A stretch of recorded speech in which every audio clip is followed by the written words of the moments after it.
mug with my tea. Oh, you're doing it right. See, this is great. You are an honorary gamecaster right here. Nobody knows that you're not. Okay, so everybody, Perfect. 0 people. There'll be more people coming on.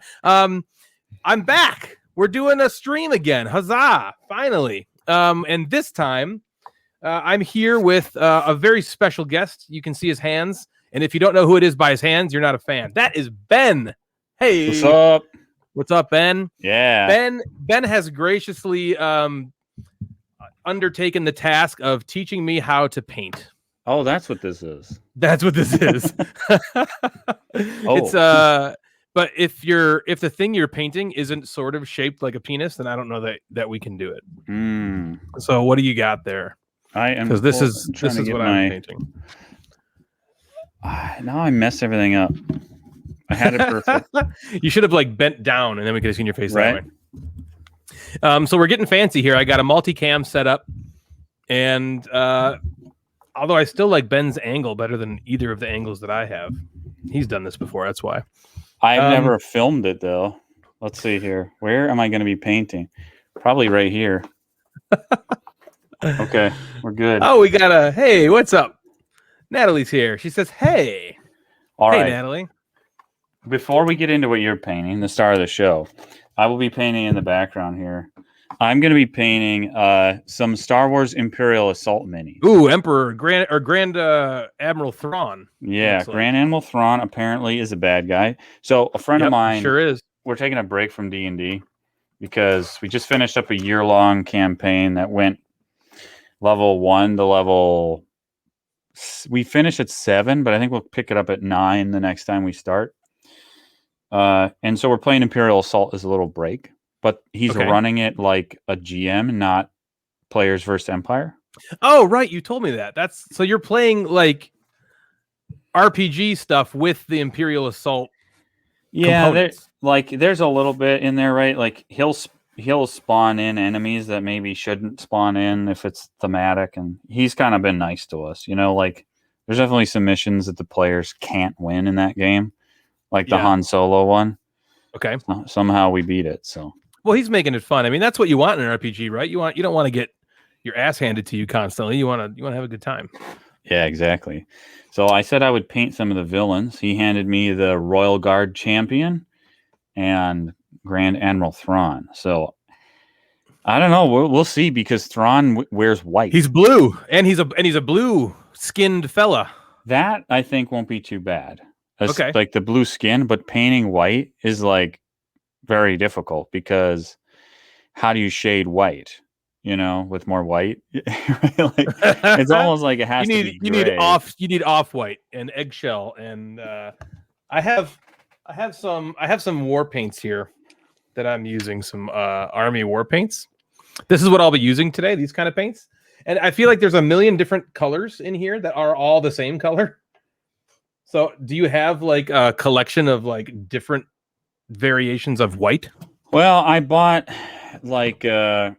I started my painting journey, and my mom bought me like a Reaper paints pack, and it has like 8 different tans in it, but it didn't have any of the colors I actually needed. Since then, I bought a lot of Citadel paints, and so I always feel like I need more, right? And I have so much here, but I still always feel like I need more. I don't know. Yep. No, I understand. I have 40, maybe. I don't know how. I mean, this is a small bottle. Is this going to last me like forever?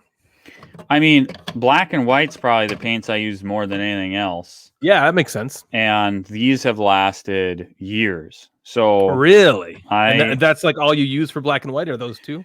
Or there's like 2 of them, I guess. I have 2 whites and 2 blacks. And then I bought some Citadel whites, and I don't have a black. You don't need much black, right? Like the tiniest little bit of black goes a long way. Okay.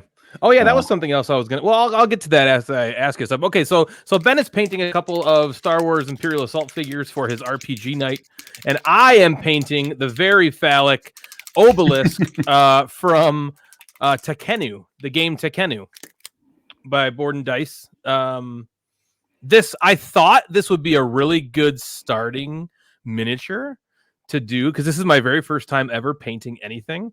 Well, I guess my second time if you include priming it today. Natalie helped me prime it earlier. But so it's really just a an obelisk tower with a bunch of recessed like hieroglyphs all strewn about its side.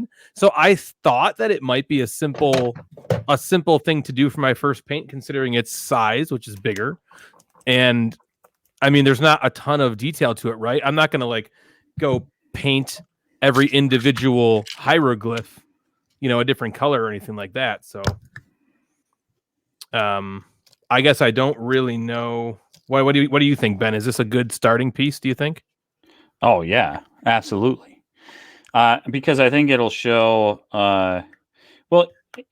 it gives you an opportunity to do all kinds of stuff if you want to, or if you just want to make it like table ready.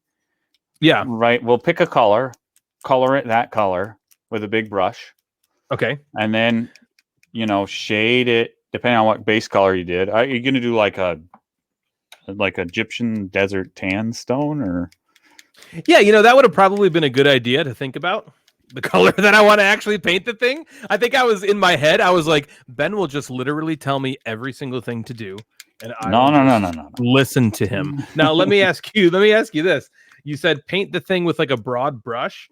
I have this number 8. Does that mean anything to you? Yep. Is that a decent? Pretty big. Is that too big? Is that not big enough? No, it's not for something like this.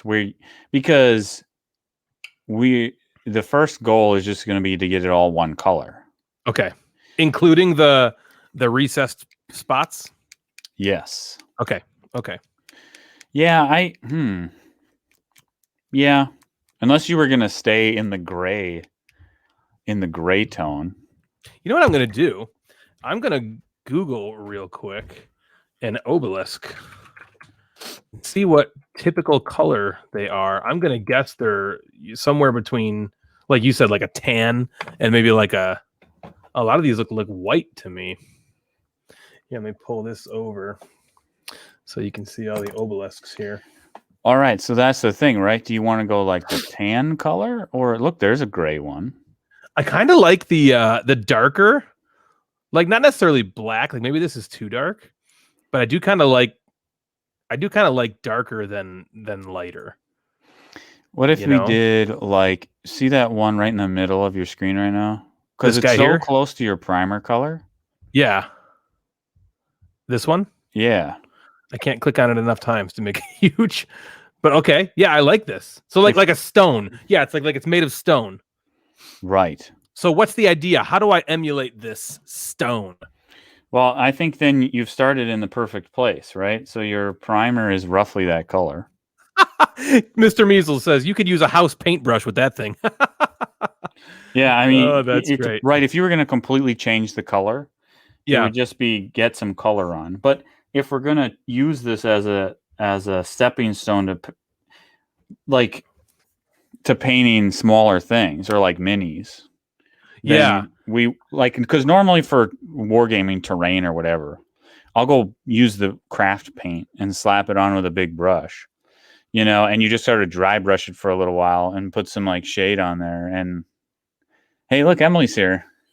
Yo, look at how your camera is. What's up, Emily? Put your face down. Have her put her face down. It has to be right here. Yeah, I saw her hair. Hey, there she is. What's up, Emily? Hey, Ben, I like this from Bobo. He says dark gray or black with glowing runes would look awesome. Is that a difficult task? Yes, but we could definitely do that if you want. Because that does seem kind of cool. Although I do really like the look of this picture. Like it's all black in there with the stone kind of on the outside. I think I honestly kind of like this. Well, the nice thing about going that way is that you're already mostly that way, right? And if we want to get the dark runes, that's where we'll use a wash. Yeah. Okay, I say we do this because you can always.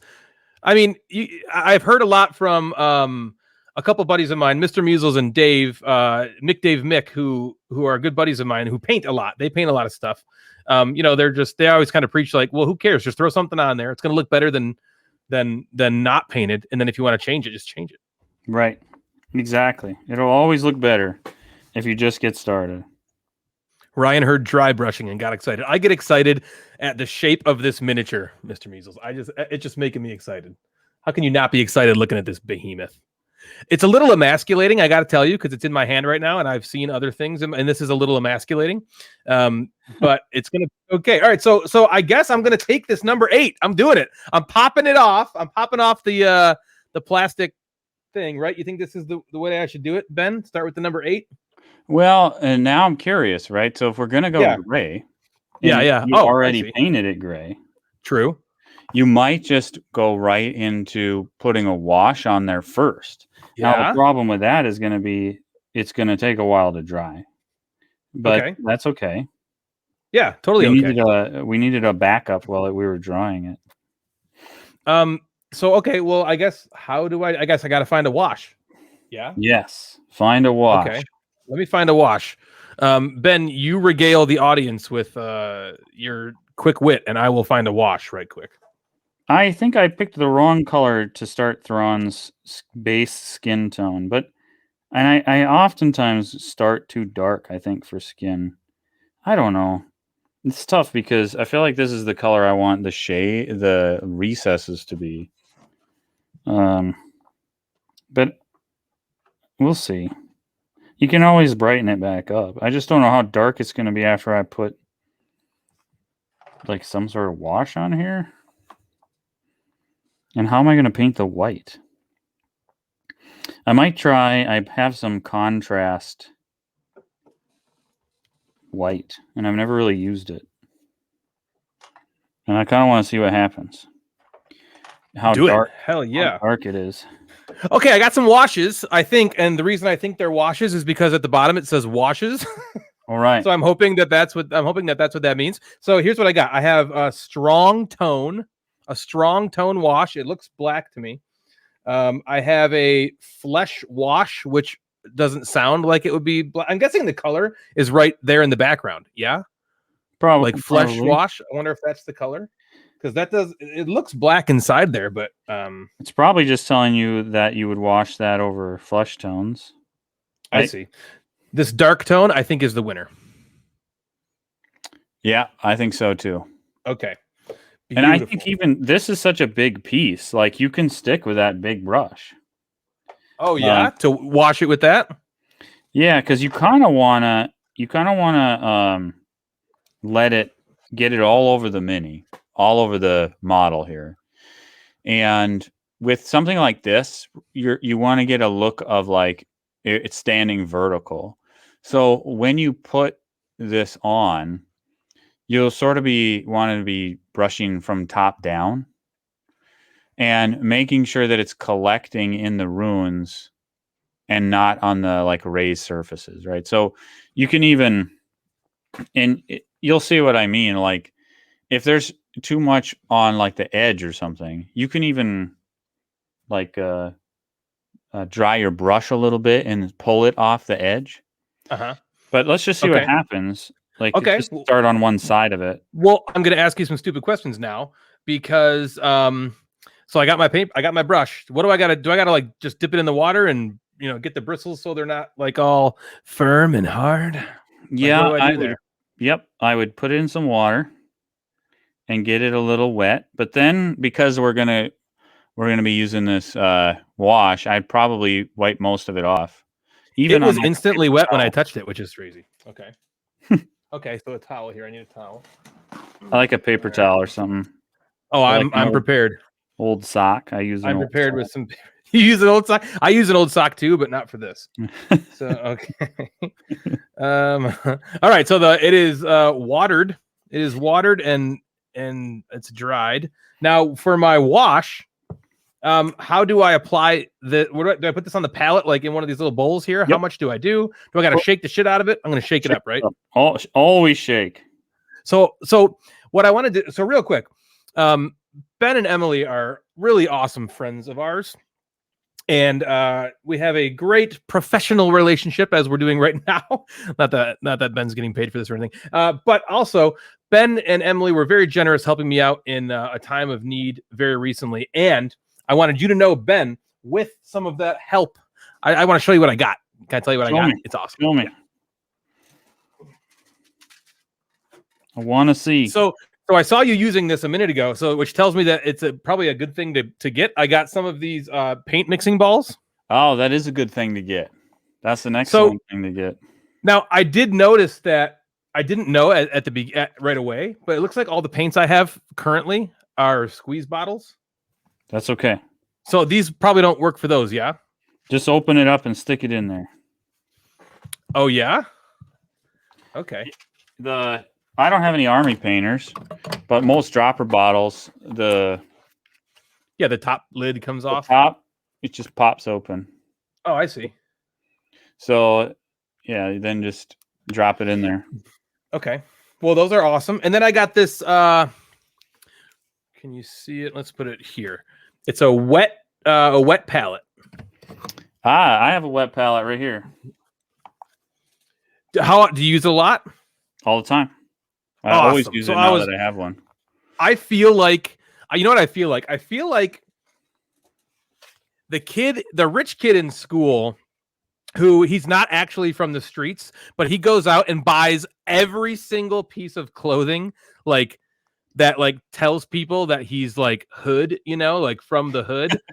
but he bought it all. I'm like the same way for this painting. I just bought like everything I could think of that would help me, but I don't actually do it. So so I am definitely a poser, and I'm ready to graduate here. It's totally fine. Okay. One step at a time. Just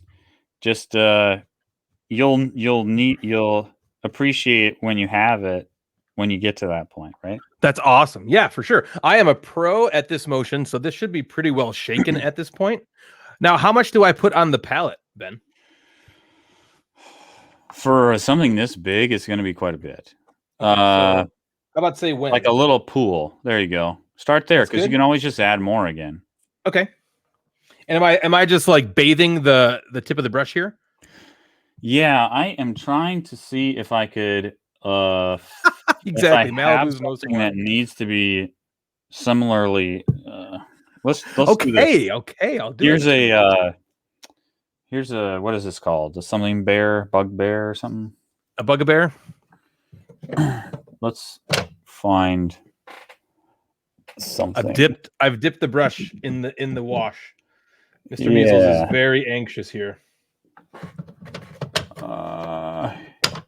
Here we go. Yeah, so just start at the top. So I didn't need to dilute this at all. I'm just washing it. I would not with this. Like if we want it to look like that picture, you want it to be black down in those recesses, right? Like I will regularly dilute shades, but the thing is you need the right medium to do it. Like water is not a good medium for diluting a wash. Okay. Because it like the medium of the wash is what gives it its properties where it flows a certain way.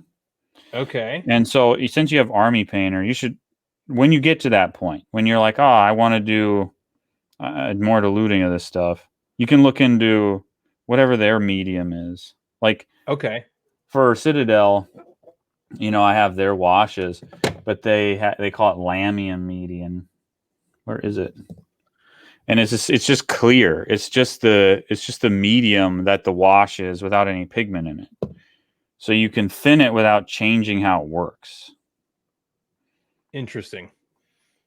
I feel like Heisenberg had this conversation when he was getting started cooking meth.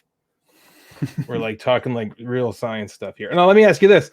It looks like a pile of garbage. Yeah, that's okay. Is this all right? All right. Okay. That's all right. Okay.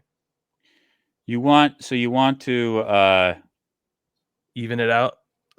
Ooh, that looks badass. Yeah, right. And that's good. Like go from top down so we get more of it pulling towards the bottom. Okay. And then on that flat face at the bottom, just sort of like pull it down the face of it. Like so.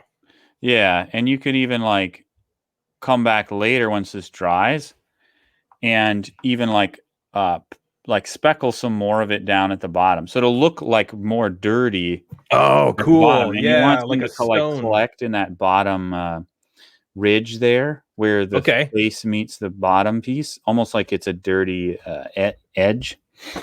Yeah. Because we can come back later and clean all this up. Like the one thing right now is just not to let it like if you look on the side you just painted and the upper left, you see how it's pooling up in those corners up there? This is Yes. where I would like dab my brush on a paper towel or something and pull some of that off. Down. Yeah, like so that you don't have dark on the raised surfaces and it's really just down in the Got it. In the room. recessed part. Yeah. Because the Okay. more dark you leave up high, the more cleanup you'll have to do later. Sure. I was thinking the same thing. I wasn't. I had no idea. Ben, we have 7 people. A mighty 7 people watching us. Well, this is very exciting. Well, while we've been talking, I got Thrawn's base coat on here. Yeah, can you I was gonna say, can you zoom in at all or no? Yeah, there you go. There he is. Zooming in. There. Beautiful. But the thing is I am planning on using a contrast paint, which requires that underneath is a flat base coat. The problem with contrast paints is that like I got a little bit on the collar of his jacket and I got a little bit on his glove. So I have to clean that back up. Now, luckily, I used a primer. How do you do that? Okay. I used a primer that I have the same paint color of. So if you, let's say, primed in some sort of off-white, and then you went back to try to fix it with a different off-white, it'll never match, right? Unless you can True. like buy the matching paint. Now, what I don't know is what paint did I paint this with? I don't know. I think it was this.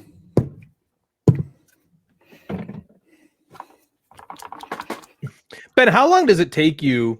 Would you like, so you're doing Grand Emperor Thrawn right now, right? Uh-huh. How long would it normally take you to go start to finish with him? With a miniature, like that. This is looking pretty like badass. a fantasy flight mini like this size. Yeah. One night, like 2 hours, maybe something like that. Couple hours. Okay. It all depends. Like these are small, so it's not really worth the time to go. Ooh, we got a good comment here from Mick Dave Mick, who says you can also gently use a paper towel to remove the surface paint without pulling out the wash from the runes. So that's an interesting idea. Mm-hmm. That is a good idea. Let me quickly see how this looks. So here we're going to do it. I'm just going to go like this. That might be too late because it's kind of already drying, but I think that's a great idea. Knowing absolutely nothing about what I'm doing, I think that's a fantastic idea. We're just trying stuff here. Ben has generously agreed to come on stream and help me with my first ever paint. We might be doing more of these depending on Ben's schedule. I will be waiting with bated breath on if he wants to keep going. This could be a good thing for both of us. One, it's kind of therapeutic. And 2, Ben has to get all these miniatures painted for his game group. He is kind of the painter of his D&D game group. Isn't that right, Ben? So you kind of you got to get going on these, right? I do. This is a good way to get me painting. But yes, comments are certainly welcome. I'm no expert. I've been painting for a little while. Well, we got a question for you from Bobo. He says, what's your opinion review of contrast paints? I think they have their place, and I use them way more than I ever thought I would because I'm typically in a rush. Right? So, like, what I'll do is... Wait, real quick. I'm sorry, Ben, before you go. Can you explain what a contrast paint is? It's kind of like a wash and a base coat in one, right? So it's... Citadel came out with it, 1 or 2 years ago, something like that, where you use a lighter primer color, like a rattle can primer or whatever. But as long as Okay. your base is pretty light, like a light gray or like they have an off-white one, then the idea is that you you kind of shade and base coat in one. Oh. And it's like a really thin paint. And you Or said shading and you said like shading and washing is like the same thing? yeah, it's like a wash and a base coat at the same time. And it's fine. Like, but it's not like a one-stop shop, right? Like if you were gonna use a contrast paint on main part of the miniature, like let's say you had a big flapping cloak or something, Okay. you could still go and then highlight it. And I would. It's not gonna look good enough to be the centerpiece, but let's say you had a big flapping cloak and then like a tunic, you could contrast paint the tunic and then spend all your time making the cloak look nice. And that mini took way less time than it normally would have, right? Sure. So that's where I use it. Well, And so it's there you have fine. it, Bobo. Like There it you have never it. looks as good as as like the classic style, I would say. But it gets the job done. What does this thing have more than 4 sides? I feel like I've been painting I feel like I've painted 6 sides of this thing by now. Holy cow. It's tough. It's a huge surface, right? That you're dealing with. Yeah. There. Yeah, for sure. I mean, it's so have you played Tekkenu, Ben? I have not. It's really cool because so it's a Euro game. And there's this obelisk, you know, you've probably seen pictures. It's just sticking out right in the center of the game. The whole game is basically centered around this thing. It's a dice drafting game, and the way you draft the dice are dependent on where the sun is reflected off of this obelisk tower, which is a really cool mechanism for one. Okay. But for two, you're constantly looking at this thing, you know, the entire game because it's it's got this big 3-dimensional table presence aspect to it. So it was one of the first things I noticed, you know, when I was thinking about. I've been thinking about painting for years, but when I actually seriously started thinking about it, I felt like this was kind of like a perfect, you know, starting point because it's just you know, so simple, right? There's not. It can be whatever I want. There's no like with Grand Admiral Thrawn, you kind of are bound to you know, a certain look, right? Because everybody knows Thrawn from Star Wars, and Right. you know, he's the blue-faced guy with I guess it's not too many colors, but you know, you got to pretty much adhere to that pattern, right? Yeah, you can't like if I went off the deep end, it wouldn't be Thrawn anymore, right? Yeah, Like it yeah. has to be Thrawn. Right. It's got to read as Thrawn. So you have definitely a more daunting task than I do. So I'm kind of nervous to get to that part, you know, when I have to kind of emulate something. Another time I was talking to my buddy Dave again, Dave Mick, who's out there as Orion Fabulous, which he said is a D&D name.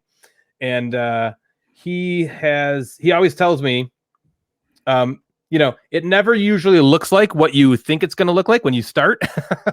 You know, when it's by the time it's done, you're kind of like, oh, all right, well, that wasn't exactly what I thought it was going to be. But, you know, he's always generally happy with the outcome. Do you find that that's the case with your painting as well? Oh yeah, and it never looks good until it's like done. You know, up until the final touches, you're like, this looks like crap. That's how I feel right now. And then you sort of like finish it. Yeah. And you're like, oh, never mind. That looks okay. So I'm trying this contrast white on Thrawn's white uniform here. Okay. And we'll see. I don't know how I feel about this. Are It's you weird. using some sort of magnification? No, I played around with that a little bit, but I never used it enough to get comfortable with it. You know, it always felt like I would have to learn how to paint through something like that before it was helping. And I just never spent the time on it. Okay. Okay, so I guess I don't really know what to do next. So I've got all four sides of this thing are slathered in the wash. All right. Well, we'll have to let it dry. That's going to Okay. be the next major step. So let me set it down. And okay, I will cap up my wash and let's just talk to you guys. How is it going, everybody? What do you think of my obelisk so far? There's not a ton going on, it's just this wash. I'm just washing it. I want it to look like a stone monument in that picture. I don't know if you saw the picture. If you didn't, I will share that back on the screen in just a second here. Did I have it over there? Where did I put that thing? Here it is. I kind of want it to look like this kind of thing, where it's just like, stone. And I don't know if that's a really difficult thing to pull off, Ben, to have like it looks stony instead of just That's gray. like the easiest thing in the world. Awesome. Yeah. So that's the idea. It's basically to look exactly like this thing. So then when I put it on the table, it's sweet. That's the idea. So we're going to let this obelisk dry a little bit. Janelle is here and she says, rock is hard for me. No pun intended, I'm guessing, Janelle, because rock is just hard. And wood is easy. Okay, we're skirting the line here. Really, so you have an easier time with wood tones than stone tones, if I'm saying that correctly. I don't know. That's interesting. I have equally a difficult and easy time with everything because this is my first time. So I don't know what the hell I'm doing. Ben, what are we drinking tonight? I was drinking lemon ginger tea. Oh, nice. Mm-hmm. That's cool. We got the tea going. I also am drinking a lemon tea, more of a lemonade tea. I don't know if you've ever heard of it before. It's called Arnold Palmer. Oh, I've heard you like Arnold Palmer. It's a new drink. Just came out like within the last 60 or 70 years. And I really like it. Well, I'm glad to hear it's very that. good. It is really the only thing I drink. I drink water, I drink Arnold Palmer, and I drink Kickstart, if you know a Kickstart. I've never drank energy drinks.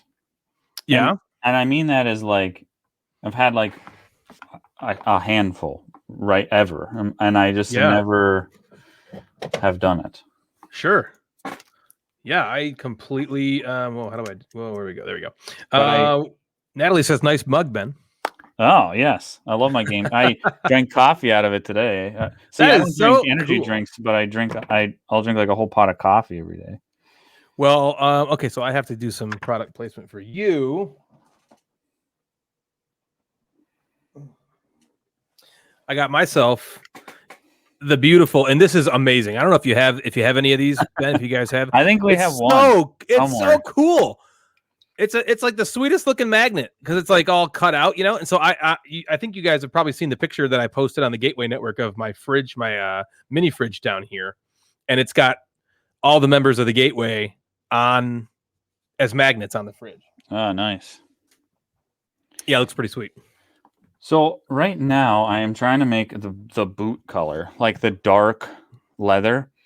And one thing in mini painting, and again, right, so like we'll use the obelisk as a step into mini painting more, because like I said, terrain, typically you throw a base coat on, you throw a wash on, then we'll dry brush it, whatever. But like one of the things I always heard, never do all black because you can't go anywhere with it, and never do all white.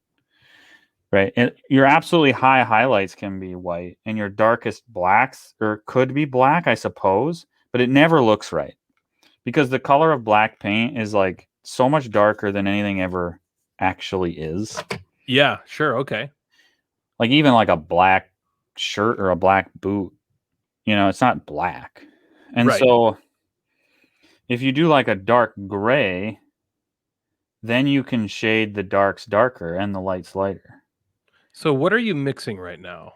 So you have the black with the white? Are you you're making more of a So I took here? the gray that is the same base color that the primer was.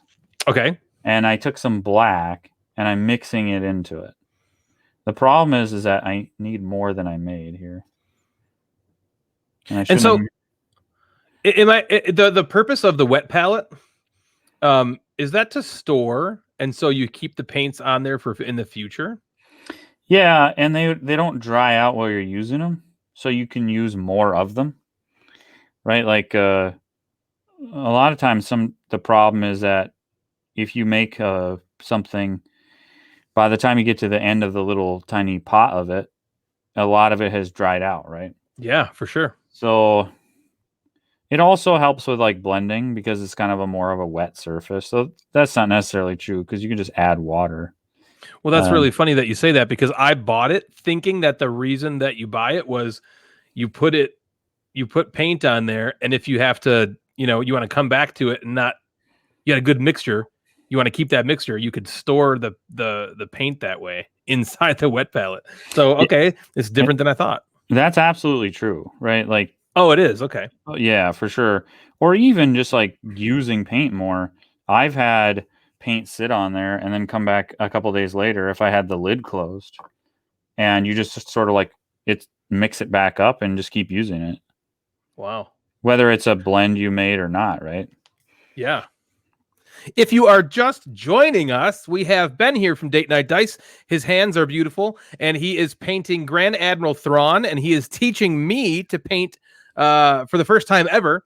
And I have, here I can show you what I've got going here. I have painted, or I've washed, I should say, the obelisk from Tekenu. And I'm waiting for, you can see it's still wet in there a little bit in the recesses. I'm waiting for it to dry fully. It's getting there. And then the object is to make it look like a stone obelisk, so I can proudly display it in my future games of Tekenu, which I love. I love that game. Great game. So the let's get ready for the next step then. So Okay. I think the next thing we should probably do is just start dry brushing it. So first you need a brush that you don't mind beating up. Do you have any like crappy brushes? Yeah, I think I do. I think I don't want to offend you at all, Mr. Measles, but I think Mr. Measles gave me some brushes, and I think he mentioned that they were just not top of the line brushes. So I think I do have some that I don't mind beating up. Like Let me find them. Something that big. Do you have anything that's like where am I here? That's like Oh, this? geez, that's a huge one. Okay, I don't know. Let me look. I bought like 2 paint sets, brush sets, and I don't know everything I have. I kind of thought the one I just used was one of my bigger ones, but I'm not totally sure. So Well, let me check. problem with dry brushing is it's going to kind of wreck the brush, right? Like it's going to make it so you can't really do other stuff with it after. So that will be the dry brush, right? The kids' art supplies, says Janelle. Yeah, exactly.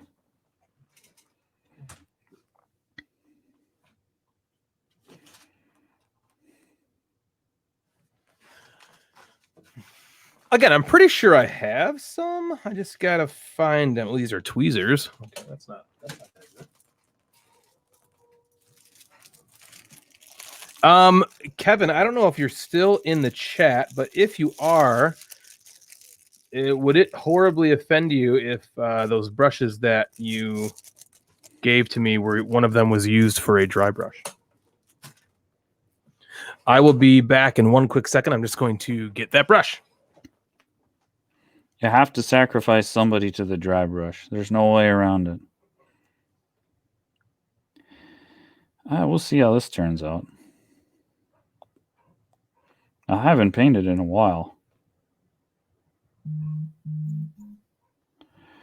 It was one of those things where I said, oh yeah, I'll paint all those. And I had 6 months, and now 5.5 of those months have gone by. And I'm waiting for the last moment here to paint.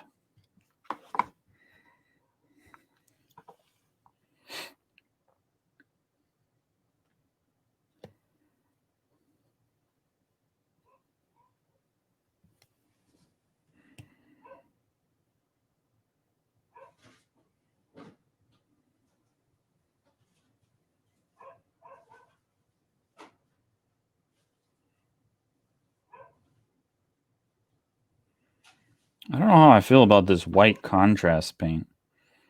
It's still kind of drying, though. I don't know. How does that... I can't... It's kind of blown out here from the brightness. But...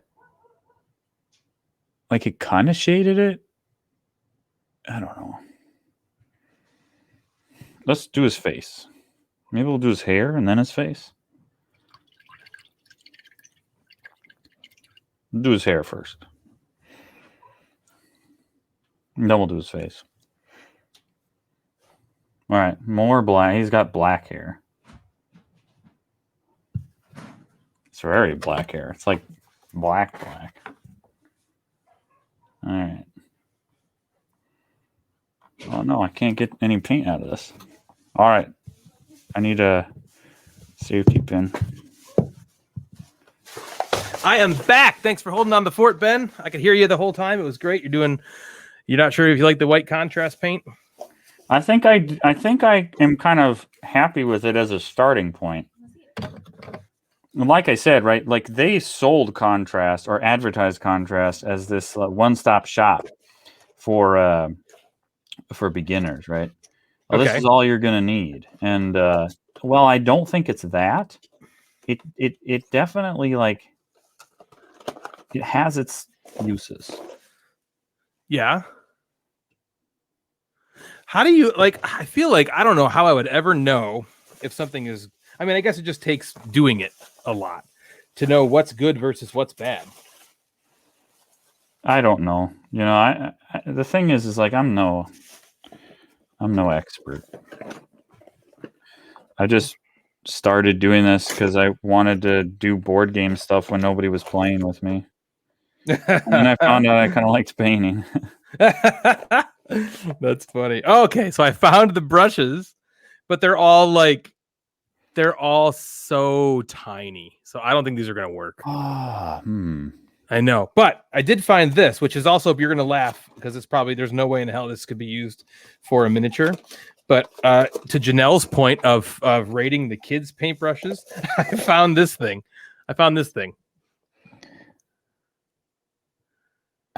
That's not going to work either. Okay. I kind of figured it wouldn't. Just, you never know. So, all right. Well, Like you could like sponge it on. That would be kind of hard to control. Oh, with that one I just showed. Yeah, like The I feel old like sponge brush. you could like rip it, right? And then you could like kind of try to be clever about it. But the nice thing about dry brushing is you don't have to be super careful, right? So, because it's just like what it sounds like. You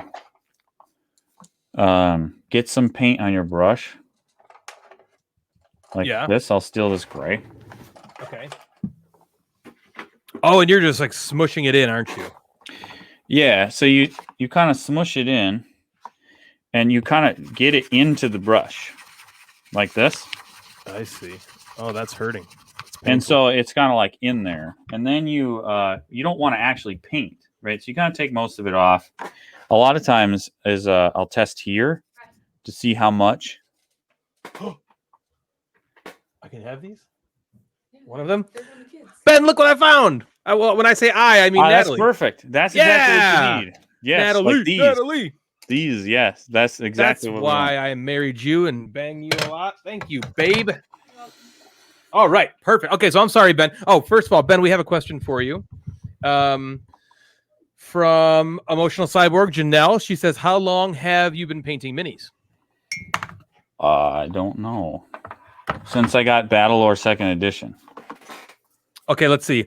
Did you get Battlelore 2nd edition when it was printed? It was around when it was new. It was around when it came out. So Battlelore 2nd edition, that was probably 2013? Yeah, I've probably been painting since 2014, maybe. Let's look up. I'm going to look up Battlelore 2nd edition. Battlelore. That's a cool game. Battlelore. Oh, I was right. I nailed it. 2013. Wow. I've been in this too long here. Okay. That's cool.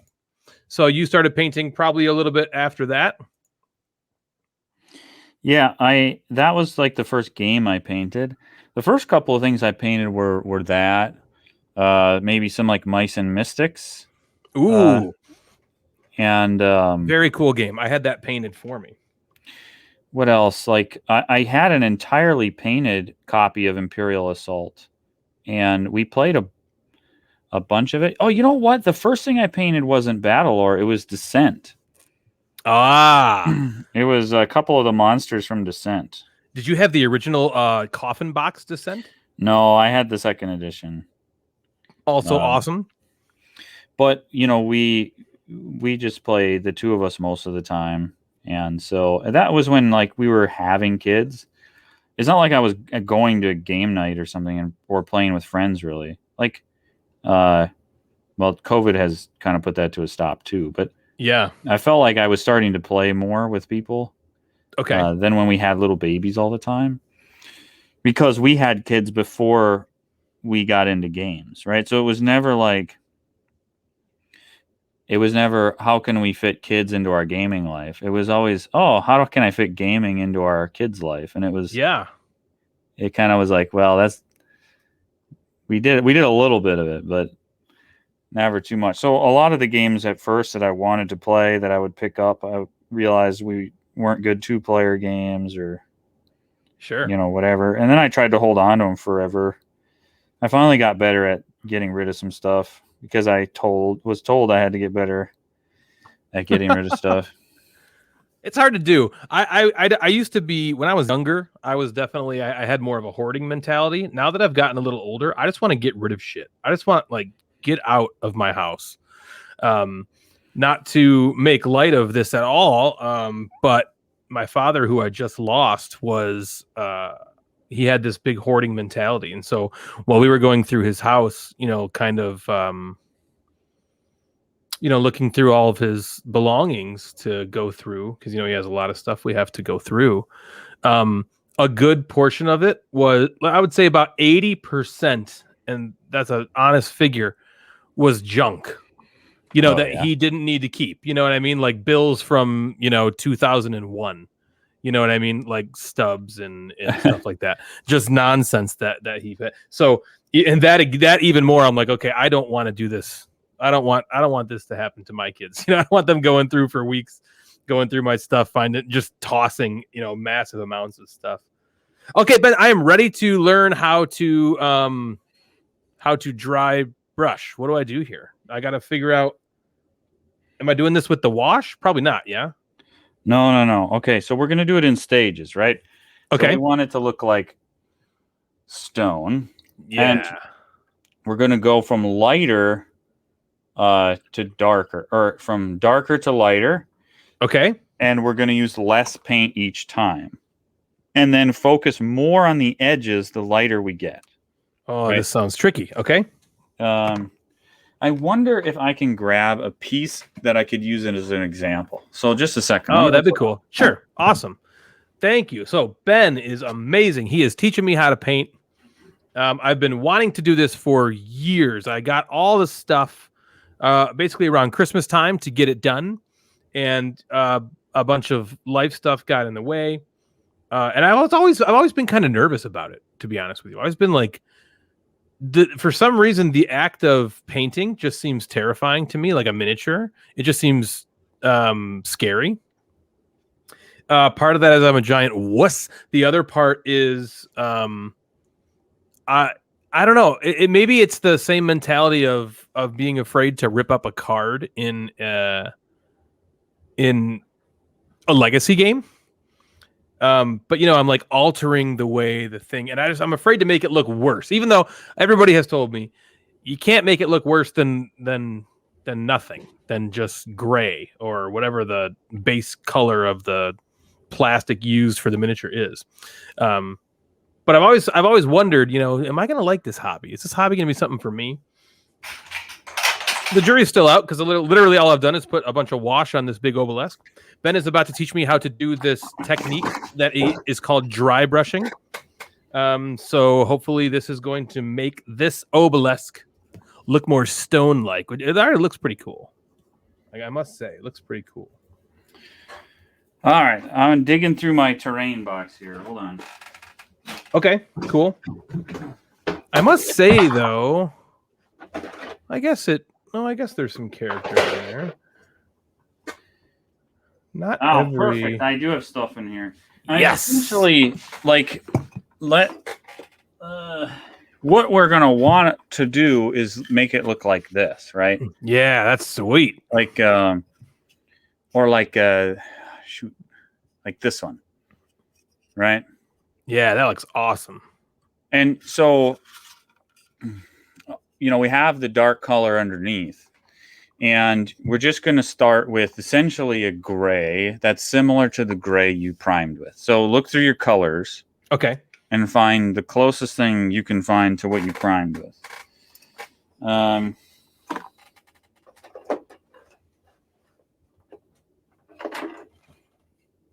think I found it immediately. It's called Uniform Gray. All right. I have a similar surface here. So I will be doing the exact same thing as you. Okay. So we're going to take this primed gray and we'll turn it into stone. Sweet. Okay. So you don't need a wet palette for this. You just need something you can put some paint in and something you can take some paint off with. So let's see here. Can I use my same palette here? Yep. That I got here? Okay. All right. Shake it up. Take some gray paint.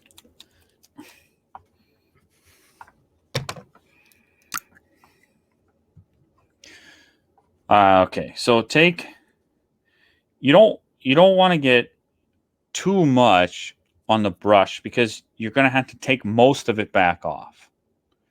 Yeah, so when you squirt in there, I have to get it out of the pot. So I'm just going to... that.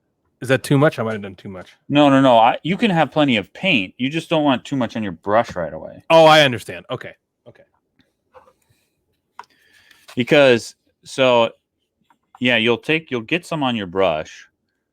And then what you want to do is sort of like get it up into the brush. There's way too much on there. Is this a good amount? Yeah, and then go in the center there. And like smush it? Smush it in there. Get it up in the bristles. Okay. And then take a paper towel and try to get most of it off so that if you go next to, you could start to get just the texture of the paper towel, right? And a good way to test that's kind of what I got. Is like the back of your hand here is a good test. If it's just catching, if you're starting to see all the wrinkles of your hand with the brush, that's a good amount. So that when you come over to the piece, let's say I want to do these bricks here. Yeah. See, I had too much paint on. I had see. Because it went in between the bricks. And then once I got some of that off, the ones on the right side here look much better. Yeah. You see, so I had too much paint on the left, and then on the right, it is what you want it to be like. Okay. And so I think I look good here.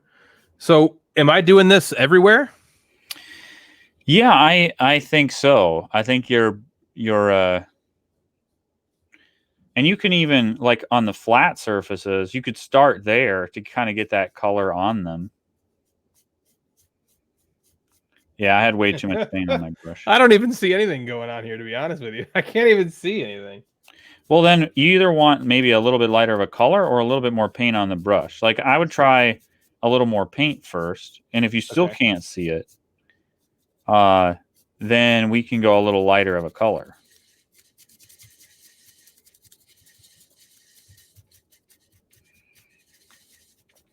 This is a cool technique. I feel pretty badass doing this, I gotta say.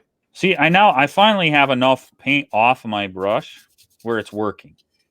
Where I can, because you want to be able to sort of like push pretty hard. Okay. And I see it going on finally. Like finally, yeah. Like if I do the bricks on this side, I have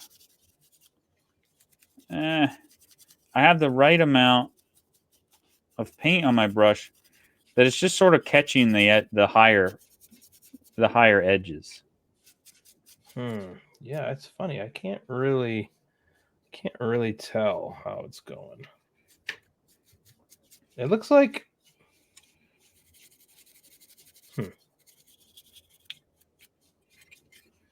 Maybe I might need a little more paint, honestly. That's probably it. You probably just need Okay. some more paint jammed up in there. This poor brush, it had no idea it was going to be used for this.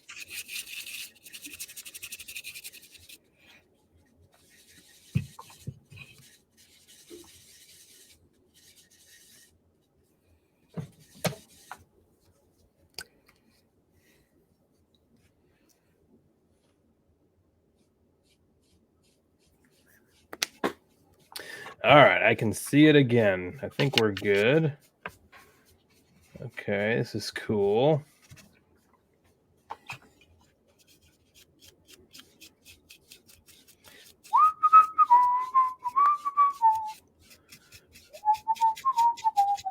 So I'm brushing this thing pretty hard, huh? Yes. Okay. Yeah, you should be able to brush pretty hard if you have enough of the paint off the brush. If you're having to be kind of like delicate with it, Then that's too much paint. There's probably too much paint on there. Yeah. Got it. Because you want to be able to not like paint it really. Yeah. That does seem like that's kind of what's happening here.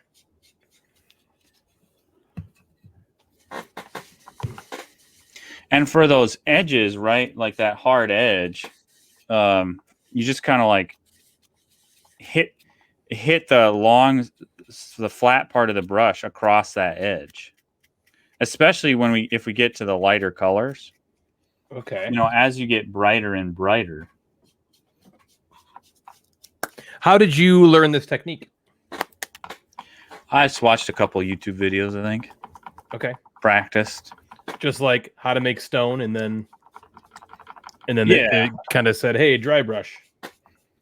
Well, I kind of knew like dry brush for stone, and then just like start with the color, this main color that stone is, and just gradually get a little brighter. But the lighter you get, the less you want to be putting on there. Yeah. So you just want to highlight it. Right. It's just catching edges and stuff. And when you go lighter colors, mixing in that same area, so it's a gradual transition, right? So if you could make a pretty decent bright level of like white for your next one. Okay. But if you sort of smush it around in that center area again and it mixes with the darker color, it'll be like a gradual. Oh, I see. Oh, that seems pretty cool. Okay. So this center area here is going to be used for the lighter colors as well. Right. Oh, fancy. Fancy. Okay.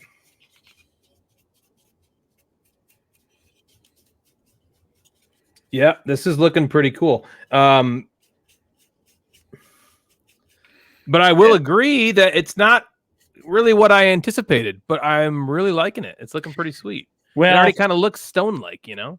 Yeah. I mean, the only thing if for the obelisk, if we wanted to really paint, would be like was suggested earlier, would be to make it have glowing runes. It'd be kind of cool to have like a couple of the runes glow, like not all of them glowing, but like just a few. We could definitely try to do that. Like that could be kind of cool. I've never done anything like that. Yeah.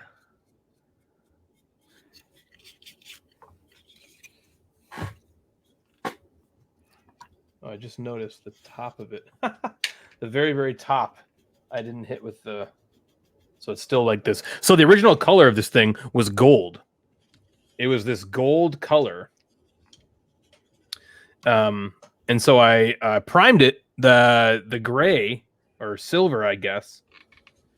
And I left a little tiny bit of that gold showing only because of that one YouTube video that I was telling you that said it's okay if you leave a little bit of it because you know that's it'll hold the paint better that way.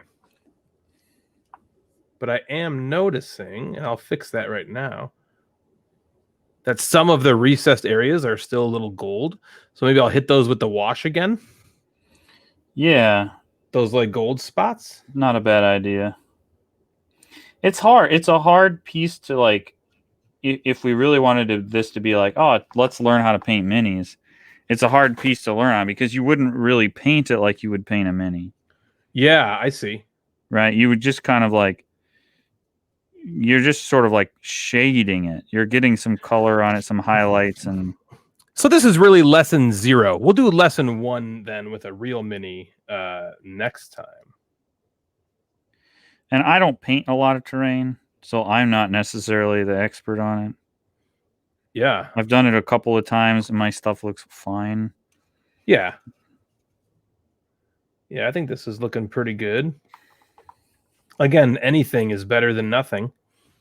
I mean, it's better than it was gold before, so I like that it's not gold anymore. Actually, you can see the color right there because I didn't do the bottom. Ah, okay. So that's like the original color. And this is the stone monument it is now. But you could even, like, if you want to see how it's going to look, right? Well, yeah, it like move up to a slightly lighter color Of silver? and we'll just start to see how that looks on there. Okay, let me find a lighter gray.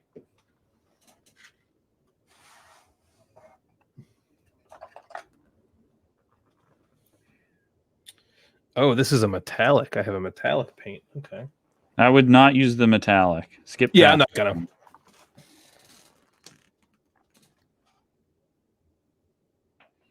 That's green.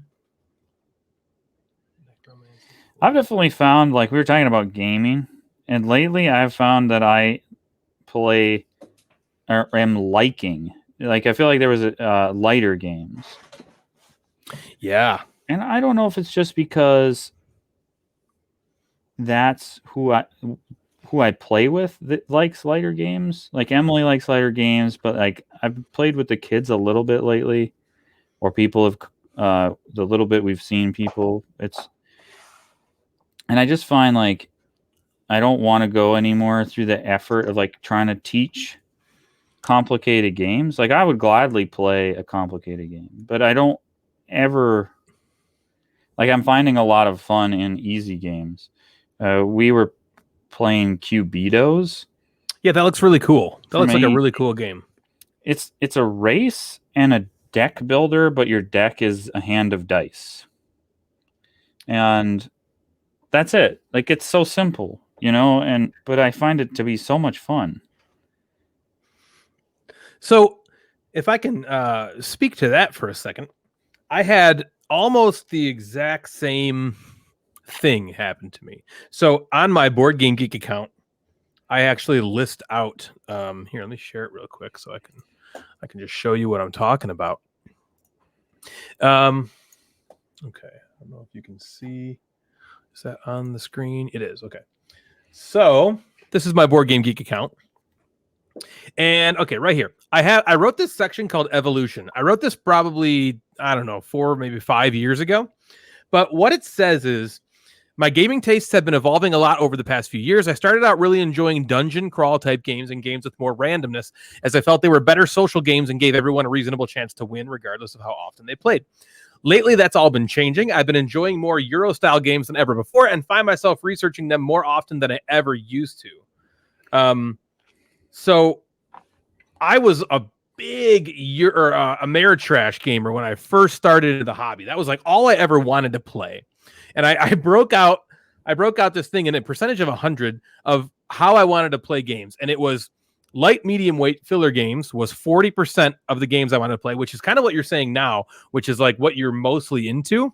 Mm-hmm. And so I completely agree with you. There's just so many positives for lighter games. When we were younger and we had a lot more time, what's that saying? Those 3 things: time, energy, and money. And you never have all 3 of them at the same time. Right. When you're young, you have energy and time, but you have no money. When you're, a little older, you have time, you have energy and money, but no time. And then when you're old, you have time and money, but no energy. And so I think that sort of kind of sneaks into these percentages here, because I have found a similar thing to you, where I feel like lighter games just, I don't know if it's an energy thing for me, and maybe it's not for you. I mean, having, we both have 3 kids, so, it's really challenging to, at the end of the day, you're working, you're doing a startup, you're working like crazy. You got 3 kids, you're dealing with a house renovation. You're doing date nights with Emily, and you're being a husband, and you got all these things going on. You're painting miniatures, you're hanging out with me, and then you got to find time for this big huge game, which is awesome. But what's your energy level like? So it's so much easier to grab a game like Cubitos that is going to have a reasonable chance of hitting the table. B, it's going to be quick, so you don't have to invest a ton of time in learning it and teaching it, which is going to wipe you out and wipe Emily out. And then C, it's fun.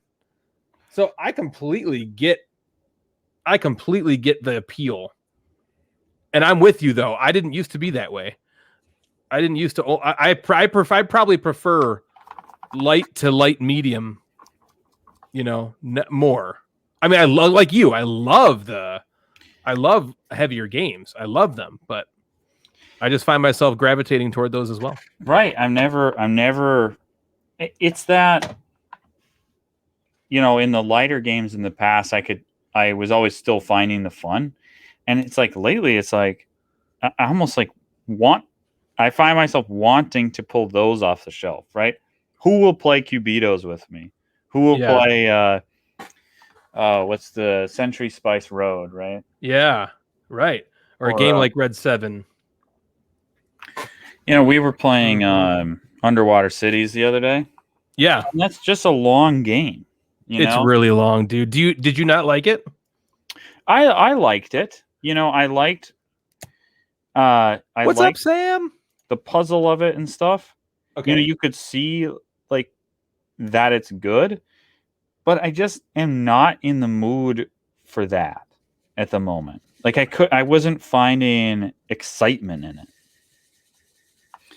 And so you don't know if that's the game itself or if that's just the way that your gaming energy is ebbing and flowing. Is that right? Am I hearing that right? And I think what can draw me in lately is something where, I hate to say it, but like production value can draw me in. Whether that's like cute art, or like a fun environment, or like over the top production quality,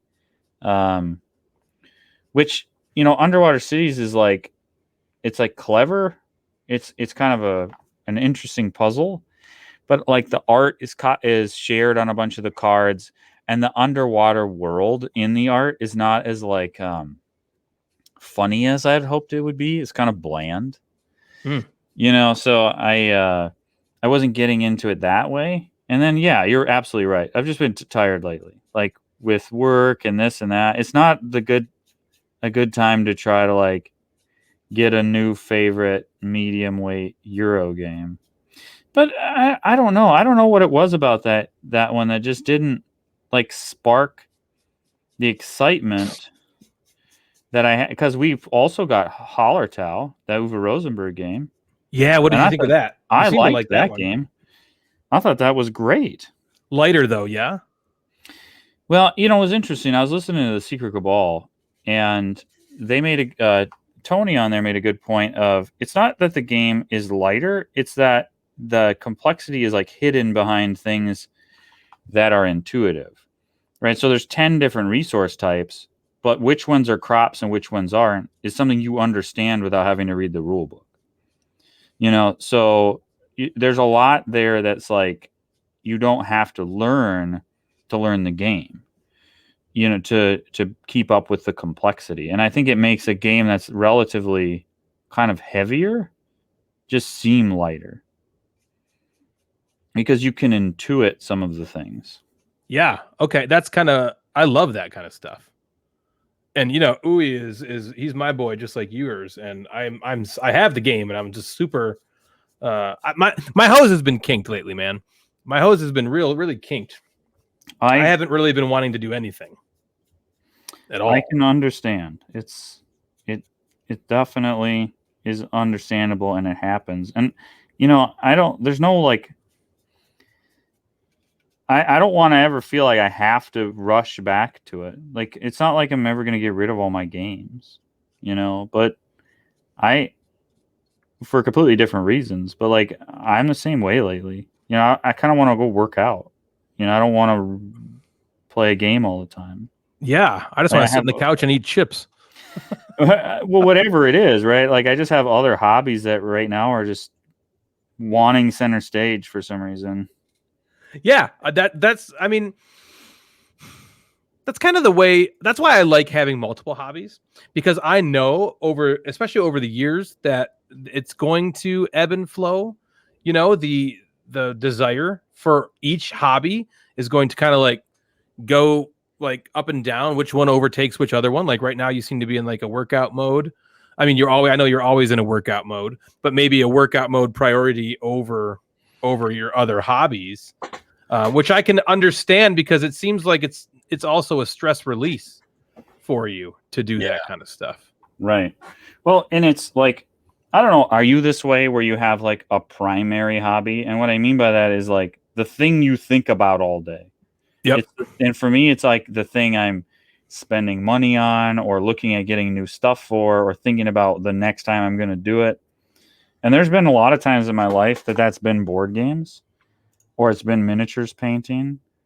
And right now it's like stuff for my garage gym, right? Like, Yeah. and it just changes. I'm sure it won't be too long and it'll be like riding a bike or something. And I always have to be careful because I'm like, I should buy like some huge rack for my garage. And then 3 months from now, I'll be like, oh, I wish I had money for a new bike. And then 3 months after that, I'll be like, I wish I could buy some new board games. You know, it's like, Yep. Yep. It's a blessing and a curse, right. because there's tons of money to be spent in these things. Only for it to potentially stop after a while.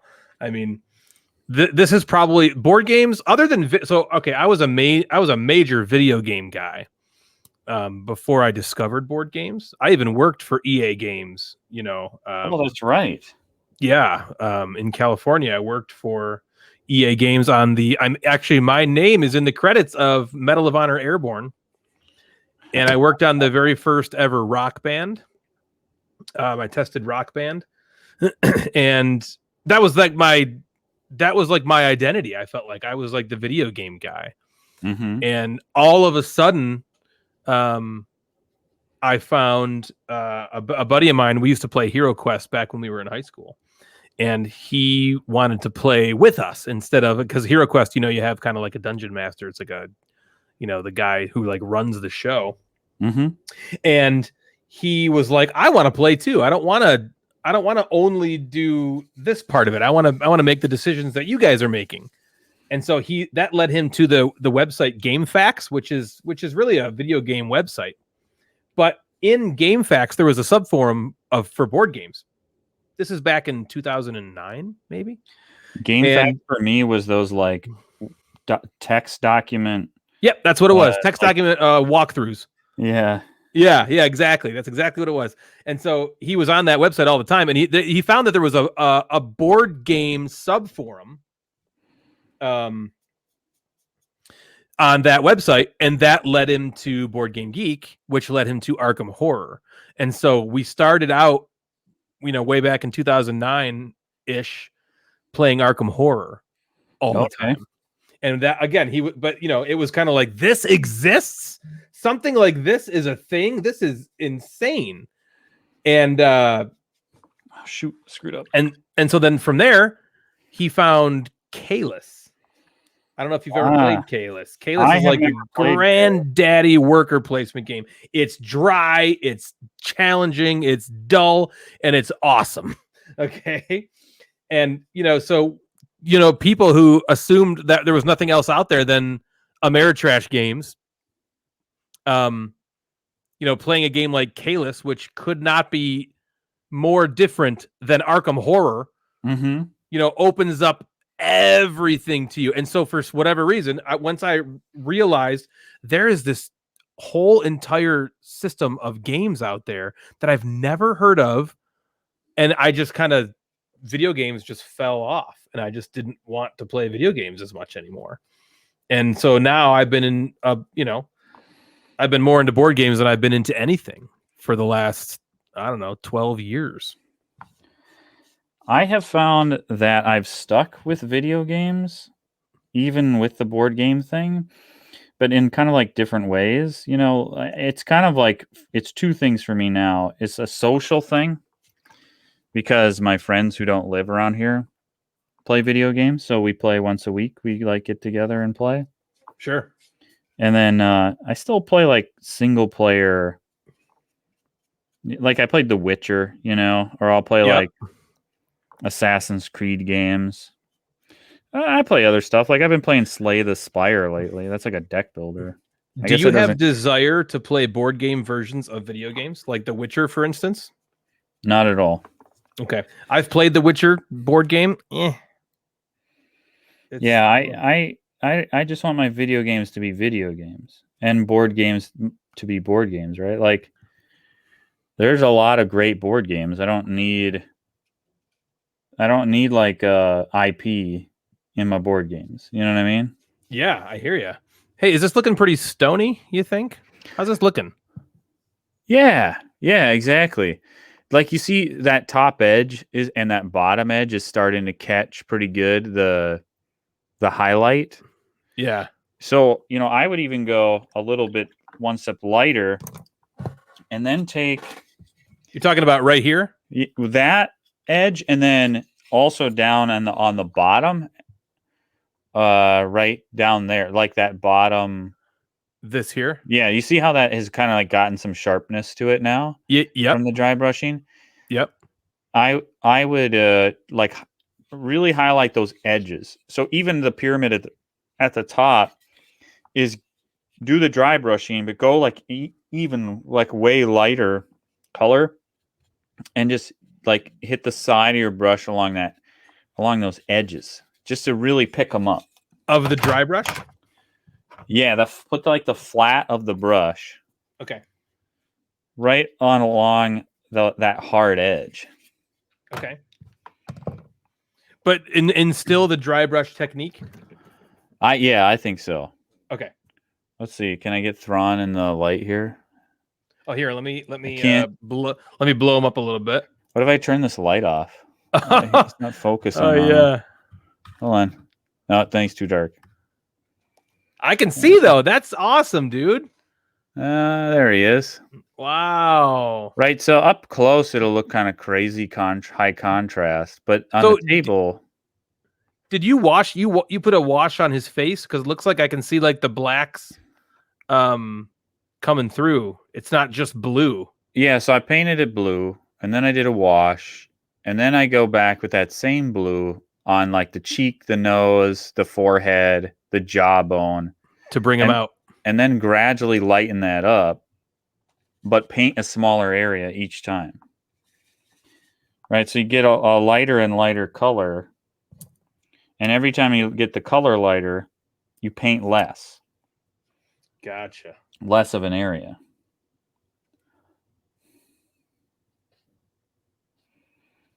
So now I'm almost like super, super light. Like the color I'm at now is very light. Is this not in focus? Well, it's over here. Right. So it's you can see how there's this base color and there's some white, and I gradually mix it lighter and lighter in the center. But then I just hit a smaller and smaller area.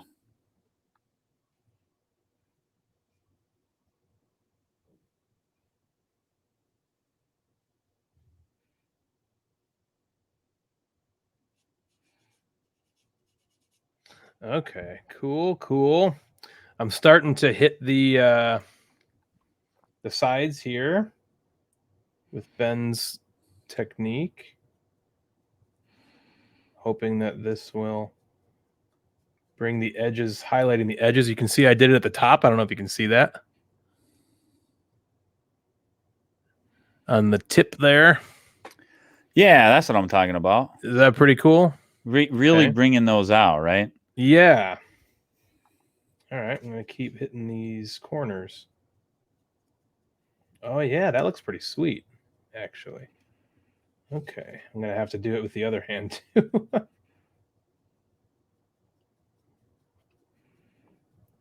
If you're just joining us, we are painting for the first time. Well, I'm painting for the first time. Ben of Date Night Dice has graciously offered to teach me how to paint, and I'm having a blast. This is really fun. I really enjoy this. This is something that I could see myself being a perfectionist and just not stopping until, Yeah. it's like it's crazy overwrought. And you don't have to do that. It's almost like better to just paint and paint and paint and paint and practice. Yeah. It'd be like learning an instrument or something, right? You wouldn't expect yourself to play it perfectly at first. You would, but that playing more is going to help. Right. Maybe I'll stop. The thing is like the sculpt of this Thrawn mini is like way more narrow faced than the picture I have in front of me of Thrawn. Yeah. Yeah, depending on the artist, he can look very different. That's the hard part, though. He has red eyes. Yep, he sure does. That's a very distinguishing feature too. Which again is why I don't envy you there, because that's a very distinct Star Wars character. You're right though. Like I put a wash on this, and so his eye sockets are very dark.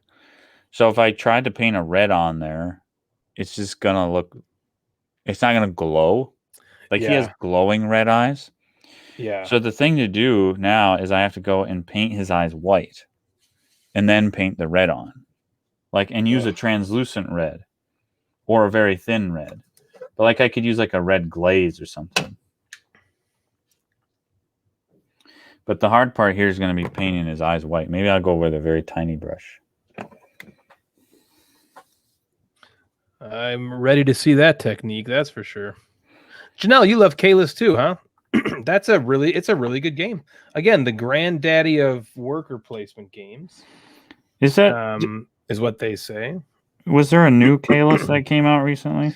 Yeah, it was like Kalis 1849 or something. I don't know, some years with it. Yeah, it was a reimagining of Kalis. So I think they streamlined it a little bit and made some things that they felt were, maybe antiquated mechanisms, and tightened it up. I've heard good things. I've heard really good things about it. But I mean, I love, Granddaddy Kalis, regular Kalis is awesome as well.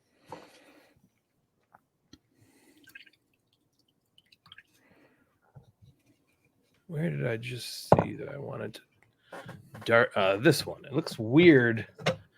Doesn't look like this totally in person, but on the camera, it's reading like really darker here and really bright up here. I wanted to give it a little more darker tone in some spots. Well, and that's the thing you can do now. If you get your highlights nice and bright, then you can always go back around that bottom lip where the runes end and that bottom block begins, and just that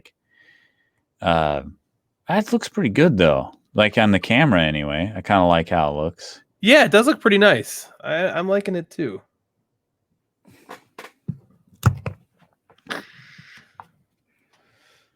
Yeah, it's pretty sweet. Like you said, there's not much to it, it's pretty simple. Well, here's a thing. So down here on the bottom, the light's really hitting it, so it's kind of hard to see. Let's try it this way. In this section here, it's really uneven. So is that should I hit that again with the wash to try to even that out, or should I go the gray paint? So the wash is probably what contributed to that.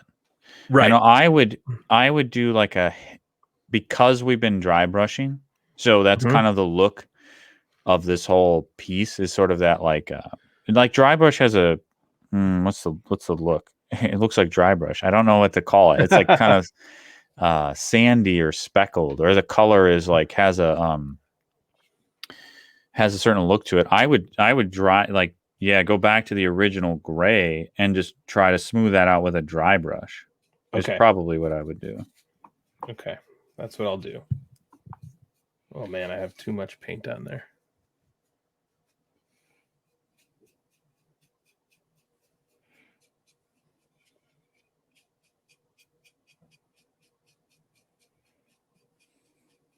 Yeah, this is cool. I gotta tell you, it's very soothing. Oh yeah. You know, it's kind of it's nice and calming. Right. That's what like I've never spent an evening painting and been like, well, that was a waste of time. Right. Sure. It always was for my mind. I got something done, right? I painted something, and it's very like relaxing for the mind. I'll turn on a podcast or whatever, Yeah. just sit, paint. It's always good. Oh, Jeff's here. It looks good, he says. Show it closer when you get a chance. This is about as close as I think I can get it, Jeff. But here you can see there's the original gold color that it was. And now it's the stone tablet monument that Ben directed me to. It looks pretty cool. I am happy with it. Let's see if I can do what Jeff wants. I have troubles with the focusing as well. Doesn't really seem to focus till it gets back here with me. But it looks pretty sweet, doesn't it? I think it looks pretty good. I'm pretty happy with it. What do you think I should do next to it, Ben? Is there? Should we do the colored runes? I was gonna say if we want to keep improving it, right? And if the focus was just to get it to look like that picture, I would almost take now go to like this part would be time consuming, but take a small brush, go back to the shade and paint shade into the ones that maybe didn't hold it as well. Yeah. Right? Okay. So they're darker. Yeah. Yeah. Okay. I like that idea. I like that idea too. To really like make them stand out. Okay. Yeah, that's what I'm going to do. Okay, I'm glad to hear you say that because I was thinking that earlier. I'm going to use a number 4, maybe. Yeah, that would probably work. Do the trick. I'm a pro now, you guys. I am a pro. My favorite part, LOL, the stupid, tedious stuff. What's happening here? Thank you. Thank you, Jason. He says it's looking really awesome. Look at You guys want to see Grand Admiral Thrawn? I can't get him close enough though. He looks sweet from right there. I need him in the light. Oh, did you end up painting his eyes? Well, I see red there. Focus. I need to darken them, and then I'll start working on his jacket. Nice. Stuff. Yeah, Jason, I think I'm going to do your idea actually. So what I'm going to do is I'm going to darken up to Ben's point. Oops. I'm going to darken up some of the runes on here that didn't totally hold the wash or the shade. And then maybe I might do a few runes, these hieroglyphs in like a, like, I don't know, just like a really like a green or a red or something to just like bring a few of them out. Maybe red would be sweet. Like it's glowing, right? That could be kind of sweet. Oh, Jeff, Ben, Jeff says, nice mug. That's your third compliment you've gotten on that mug today. Oh yeah. We are nothing if not happy to see our own stuff promoted. So thank you for that. I'll have to hook Emily's camera up next time. I could really get a good zoom. That thing, holy cow. Is she loving it? She hasn't. She's been sick. She hasn't got to use it yet. Oh, no. It hasn't even gotten out yet? She's finally feeling better. She's going to take somebody's picture in a few days. So then it'll really get put to the test. Okay.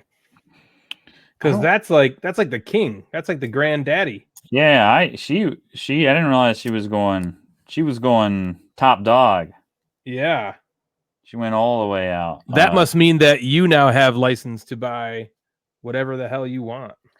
I don't think it works that way, unfortunately. Oh, man. No, Damn. it doesn't.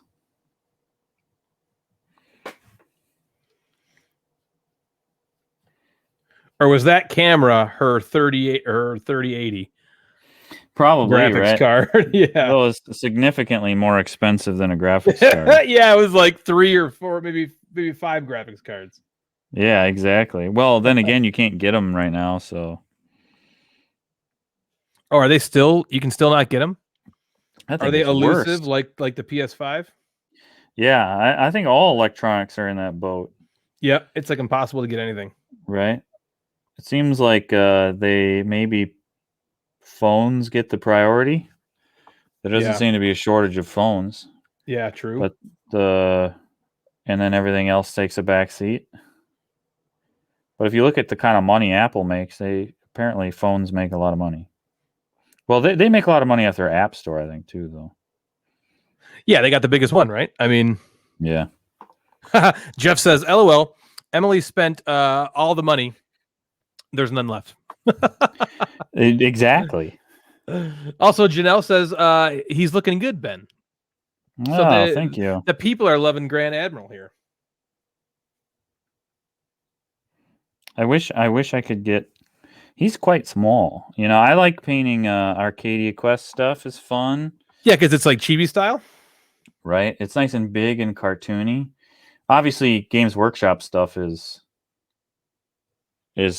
like top.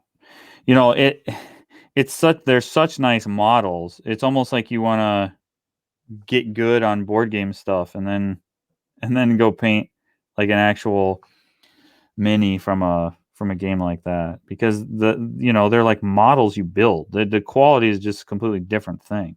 Yeah, absolutely. What do I have? I have my general of my Stormcast army. Let's see it. You gonna show us? Let's see here. Damn. So Holy he's shit. like riding on his like beast thing. Wow. But That's crazy. That is crazy looking. I got some more stuff around here. That is crazy looking. I got lots of stuff over here I need to paint. Ken painted this guy, this like he did? flying dude, but then I bought all the rest of them from him, and I haven't painted any of them yet. So did he not want to? Why did he sell it? Well, he was moving away, and the only person he played with was me. So I got you. So he just wasn't going to do it anymore. Yeah, I was playing. How sad is that? That's real sad. Yeah. Well, I was playing Warcry, which is like the small skirmish version of Age of Sigmar, not the big table version. Yep. With this guy Mitchell, but then he moved. So Ken moved, and then Mitchell moved. So it's just sitting there. That sucks. Make Emily play. The Secret Cabal guys love Age of Sigmar, don't they? Make Emily play. Yeah. She would. She would. Would she? Or no? She might make fun of it the whole time, but she probably would. She's absolutely convinced she is a bad dice roller, so it's hard to get her to play a dice game. Who isn't, though? We all are bad dice rollers. So if you want to make a rune glow, if you think about how are you going to make... I've never done this before, and I've always wanted to try. Yeah. How would you make a rune glow? Is that the center of it should be very bright. Yeah, right. Absolutely. So like a white in the center almost? Oh, yeah. You'll have to paint whatever rune you want glowing. You'll have to paint white. And then you'll have to like leave the very center of it white and very gradually like darken to whatever color. It's going to be red or blue or whatever. You'll probably even have to paint some white around it. You know what I mean? So it can look like it's glowing on the on the stone, on the obelisk itself, which is actually a good thing because it could probably account for some spillover. So that's the mistake I've made in the past is you cannot make something brighter with color. So you'll have to make it bright first and then darken it back in to the colors you want, right? So that's going to be the hard part. Okay. And then I'm happy with that challenge. That's a good challenge because this has so far been pretty simple.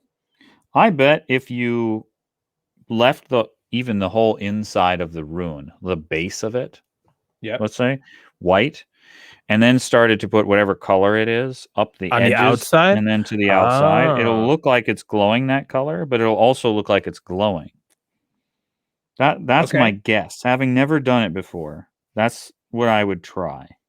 Well, I am going to follow your sage-like wisdom.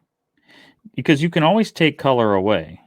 Or, I mean, you can't take color away. You can add more, right? Add more, yeah. Leaving more of it light and seeing how it looks and gradually adding more in. Yeah, that sounds like a great idea. I'm going to try that for show. All right, everybody in the chat, what are you guys playing right now? Jeff, what have you been into lately? Janelle, what about you? Jason, I'm not sure if you're still out there, but what are you playing lately? Natalie, I know, unfortunately, you're not playing anything because you're married to me who's not playing anything right now, so I'm so sorry. But what are you guys playing? What do you want to get played? For me, if I really want to play Hallertau. I really want to play Hallertau at some point soon. We tried. Ben, we have Ryan Lockett's Sleeping Gods. Ooh. Yeah, and I set it up and we started playing it, and it bummed me out a little bit because the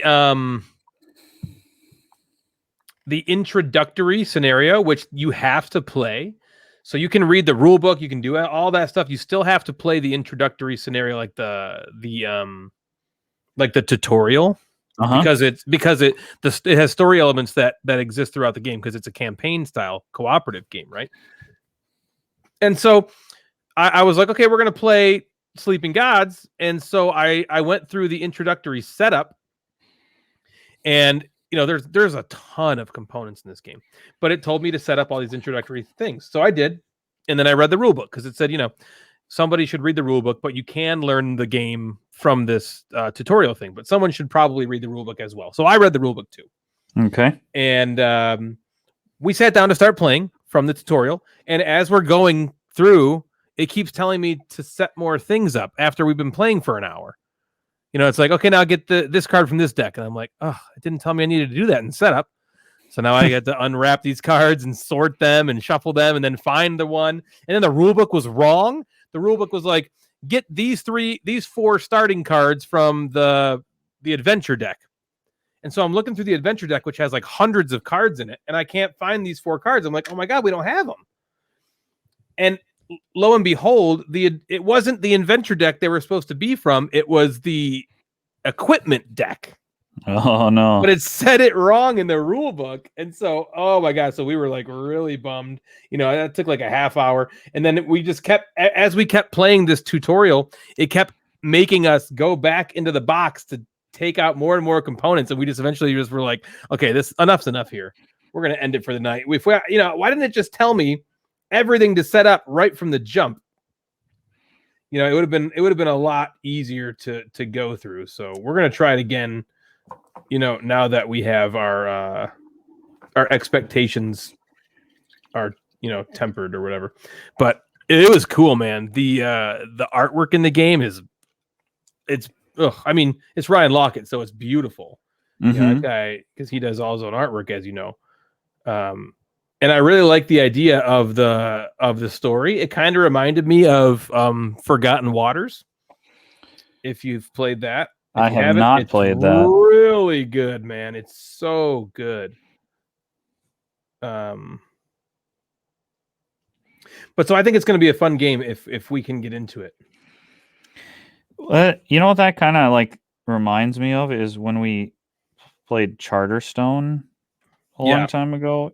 Is like those first few games, you're kind of like, can we just get to the game so that then we can play it? Right. Like, yeah, exactly. It Start was me like, at game 3.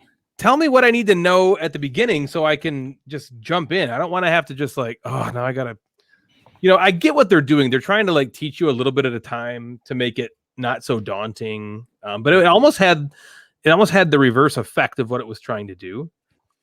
Janelle says, my kids just shouted. I don't know if they shouted Stardew Valley. Stardew Valley. Okay, awesome. Grant and Evan are playing Stardew Valley. So you guys got the board game Stardew Valley. I've heard it's like impossible to find right now. But that's awesome, Janelle. Then she says, next up for us is Paladins and Sherlock and Holmes. We've been playing small box games and roll and writes. I'm not sure if Sherlock and Holmes is the Sherlock Holmes consulting detective or if that's a different game. Jason says, Janelle introduced me to Dragon Tea Society. Cool. Watson and Holmes. That makes more sense. Okay, cool. LOL, not the board game. Okay. Oh, not the board game Stardew Valley. They're just playing Stardew Valley. I see. The video game. Okay, that's cool. Well, good for them. I heard the board game is awesome and impossible to find. We were talking about maybe playing the video game co-op. Oh, that's Emily. A cool idea. Yeah, that seems like a cool idea. Yeah, you can play with up to 5 people, I think, yeah. I think it's too long though. Because she's never going to play it without me, and we only would play video games at most once a week. So, is that too infrequent? Once a week? I don't think. Yeah, I think it would take a long time to get anywhere. Now it's been a long time since I played Stardew Valley, but it's that kind of that game where I remember just being like, okay, just one more day, right? Like, let me just a little bit like how Civ's like one more turn. It has a little bit of that one more. Just let me see. Let me finish growing, or let me just do it again. Yeah. It's a grind? Is it a grind out kind of game? I don't remember anymore. It's like a farming village town sort of thing. Evan has it, Janelle says. We all play together. It's pretty cool. That seems like it's fun. If you can all play together, that's cool. Grant and Evan are 2 awesome kiddos who seem like they love to play games with their parents, which is probably not typical, I'm gonna guess. And that's cool. That is cool. What the kids tried tonight for the first time was Beat Saber. I love that game. I think I was talking to you about that a while ago, and you were like, I have it, but what did they think? They loved it. Well, I saw them. So they have old phones of ours that just have Wi-Fi on, so that they like chat with grandma on there. And they're always downloading stupid free-to-play rhythm games. And I'm like, you want to play a real rhythm game? Like, let's go play Beat Saber. Like, stop playing this free. Do you have VR, or is it not in VR? No, I have the first Oculus somewhere. Oh, gotcha. With the camera, I have the cameras for it and everything. It's outside in, not inside out like the new ones are. Yeah. The one I have is awesome because you don't have to deal with cameras. Plus, it's always wired to the computer, so you're always tripping over the cord. And the cord is very short, so mine is that too. The Oculus is always like that. There's the new one is the what's it called? The Quest? Yeah, the Quest. That one's wireless, but it's not as powerful, right? Because it's not using the computer's power. Ah, I gotcha. So it could play something like Beat Saber, but it's not going to be able to handle something like Half-Life. Now, did you play through Half-Life? No, I'm too much of a giant wuss. I can't. I'm terrified. It's too real. It's too real. I can't do it. I had Natalie come downstairs one night. I was like, it's a little dark. Can you come downstairs with me? So I don't panic, and I still couldn't play it. Like it's so realistic.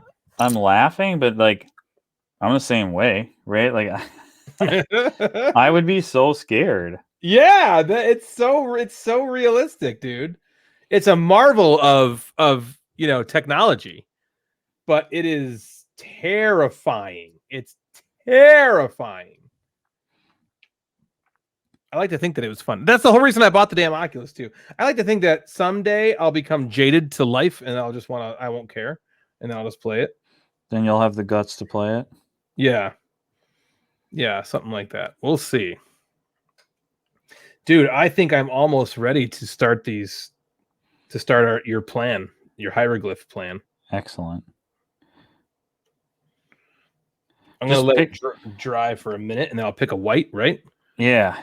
Like what? Like the color white. As white as you have.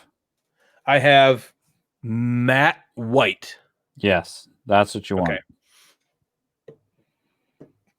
And then I'll pick out, I'm thinking a red. What do you guys think in the chat? What do you think would be a cool highlight in here? Like just a few of these runes, I'm thinking of making them glow. I think I want them to glow the same color. I think red would be really cool looking. Either a red or a green is my thought. Or I guess a blue could be cool too. What do you guys think in the chat? I got to admit, this white contrast, it's pretty. You're loving it? Nice. Yeah, I am loving this. It did a good job of highlighting and shading something to look like it's white. I'll take a picture and send it to you because it doesn't really show on camera here. Yeah. It's turning out pretty good. Oh, that's awesome, dude. I'm very happy about that. All right, I picked out a orange and a red because red or orange, says Natalie. Red would look awesome, says Jason. Oops, you can't see these colors that I just. So I have a red called Crusted Sore. I think it's too dark. I think that's too dark. That doesn't look like a red that would. Lava orange could be kind of cool. I think if you wanted it to glow red, I think having the red and the orange out was going to be necessary because you're going to go white and then to the orange is going to be the first. As it fades out from the brightest center, you're probably going to have some sort of transition similar to like this, right? Where when it's closer to the white, it's almost an orange, and as it gets further away is when you finally go to the red. So then maybe I will use the white and then the lava orange and then the glistening blood. What do you guys think about glistening blood? That looks kind of cool. Yeah, I think you're on the right path there. Okay. There's also dry rust. Let's see. Does dry rust look? No, it doesn't look as bold. I like that you're willing to just give this a shot. Yeah, fuck yeah. I think this is gonna be fun. I want it to pop out. Plus, if it screws up, then it's good for content. Bloody runestone, exactly. Consensus is red. Go with that, says Natalie. Okay, that's what we're doing. So glistening blood.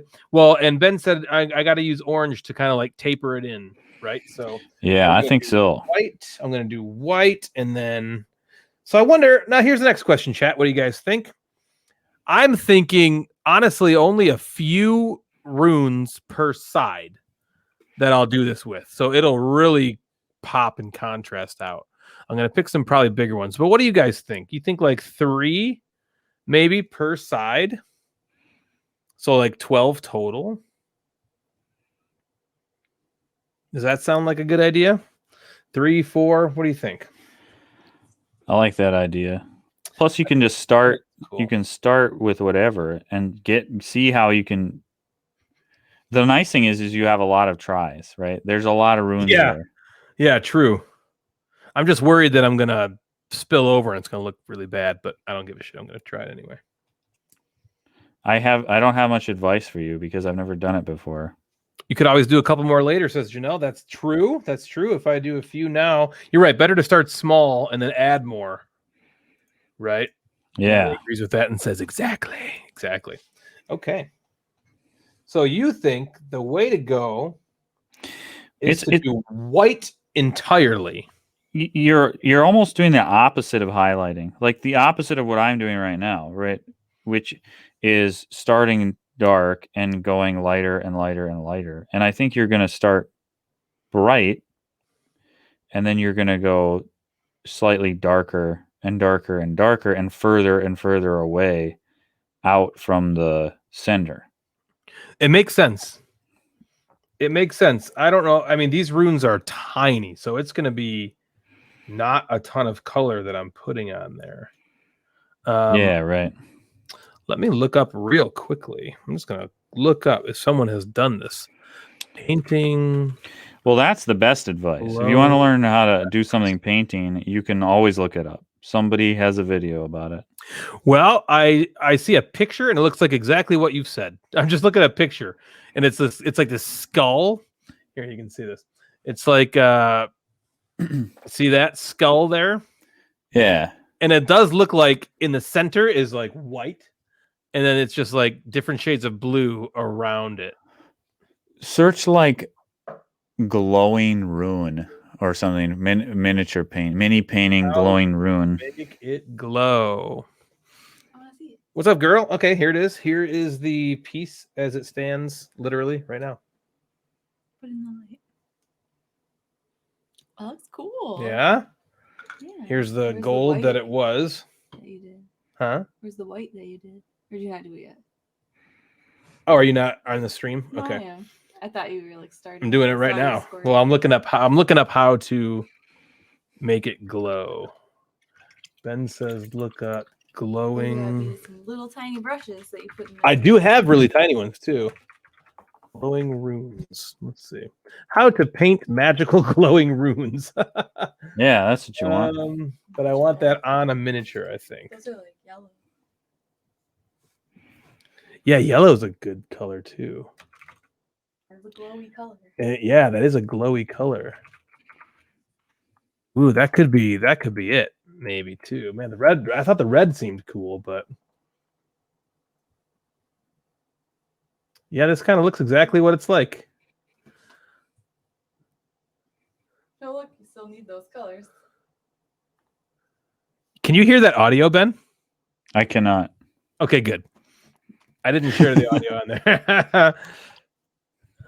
Wow, look at that miniature there.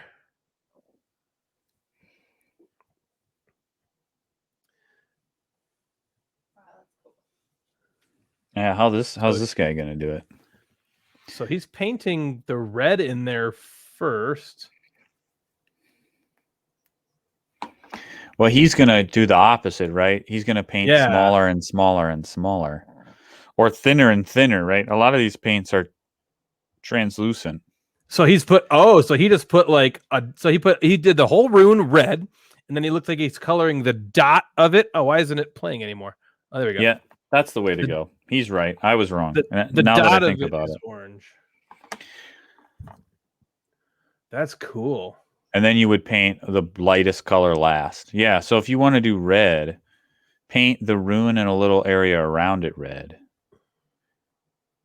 And then just get smaller and smaller as you go to orange, to yellow, to white. That's a much Cool. better idea. That's sweet looking already. Keep your lines straight. Yeah, well, no shit, man. No shit, you want to keep your lines straight.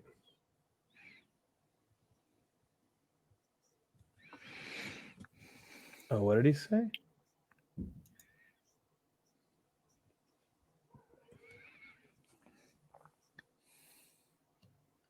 Oh, I see.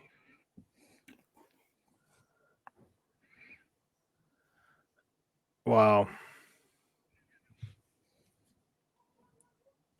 So he did red, orange, and then yellow on top. Yeah, that sounds right.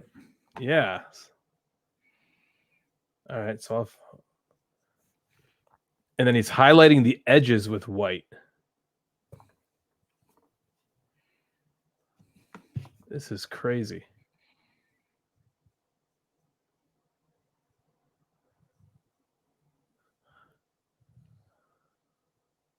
Wow. This is cool to look at. So it looks like he's like tracing the line, the outside edges.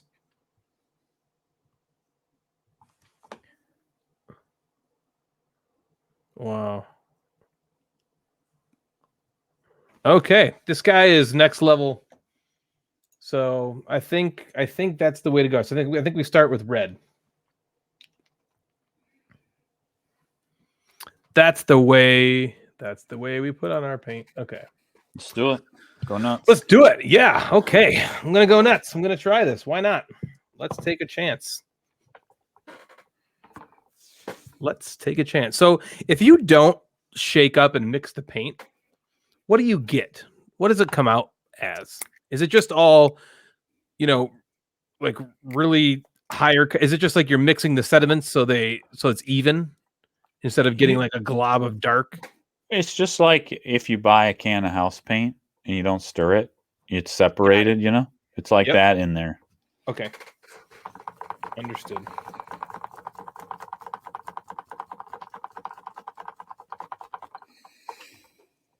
So I am probably going to use a tiny ass brush. This might be a moment that I go with my, for my, what is this thing I bought? This magnifying glass. My gold paint is not mixed up at all. Oh, shit. It's like solid in there. Oh, there we go. All right. That's better. Woo. Okay.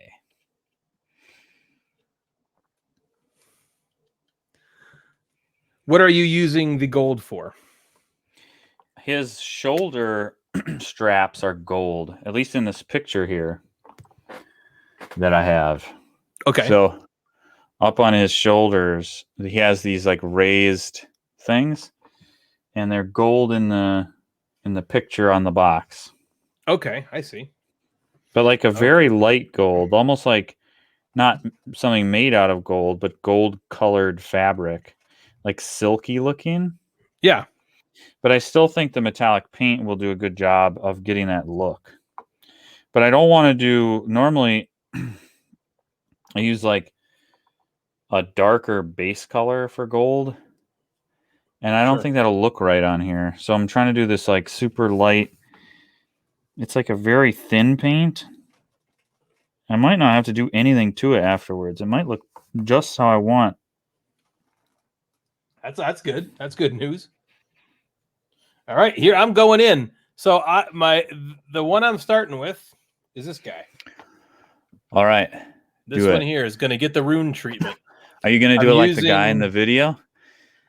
And make it perfect? Probably not. Well, they do red, orange, yellow. I'm gonna start with red. All right. Do it. Red. Here goes nothing. Here goes nothing. And I'm using the old magnifying glass, which I don't think you can see on camera, but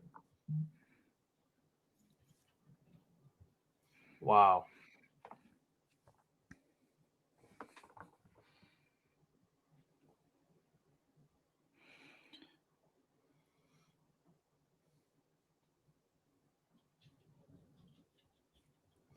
Well, I fucked up a little bit, but it's still okay.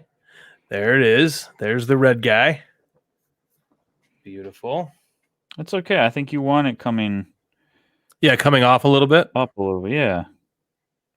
I think what's going to sell it is that gradual fade to a lighter color in the center, right? That really is going to sell that glow effect. Yeah, I hope so. Let's do. Okay, so now I'm going to pick another one. Might as well just do all the reds right now. Let's pick another one. Let's do this eyeball looking thing. Oh shit. I got too close to my miniature.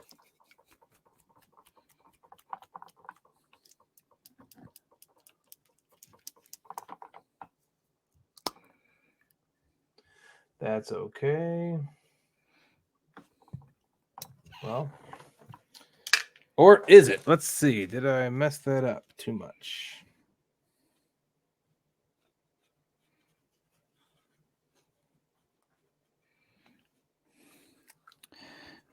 Why are his badges so tiny? His badge? Yeah, his like general notches. His admiral thing, yeah. Oh, I saved it. Uh-oh. Did I lose it? Oh, no, I'm good. Okay, here we are. All righty. This is looking kind of cool. There's 2 of them done, almost. It's hard because I'm painting over the wash, you know? Yeah. Well, right. I didn't know if it would be easier to like paint a light in there, a lighter color in there, and then you could really.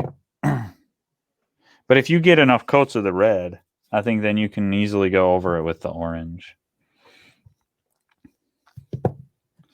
I don't know. Yeah. Yeah, we'll see. I mean, what are you going to do? If it looks shitty, what are you going to do?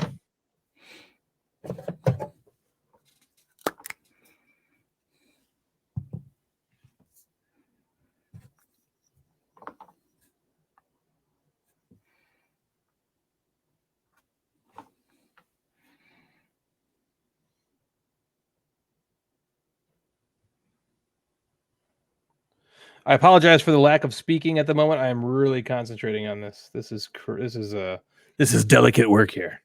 I picked a bad time to do something equally as focused. Painting these little That's all tiny. good.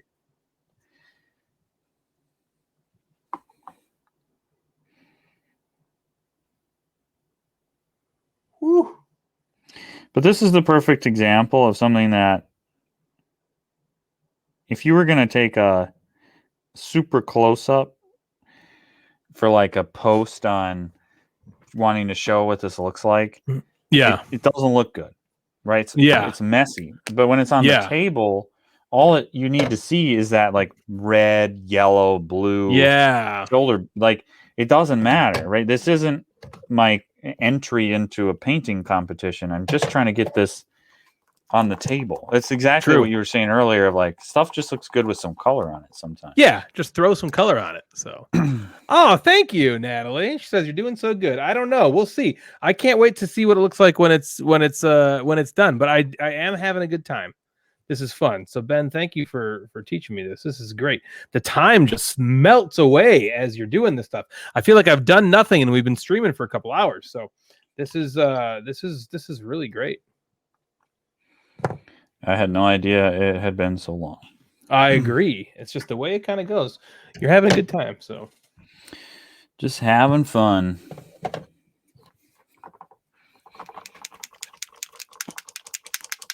I might have Thrawn all done tonight. Wow. Yeah, that's awesome. We'll see. Yeah, I'm hoping to get this guy done too. All right, let's go for some more here. Let's go on this side now.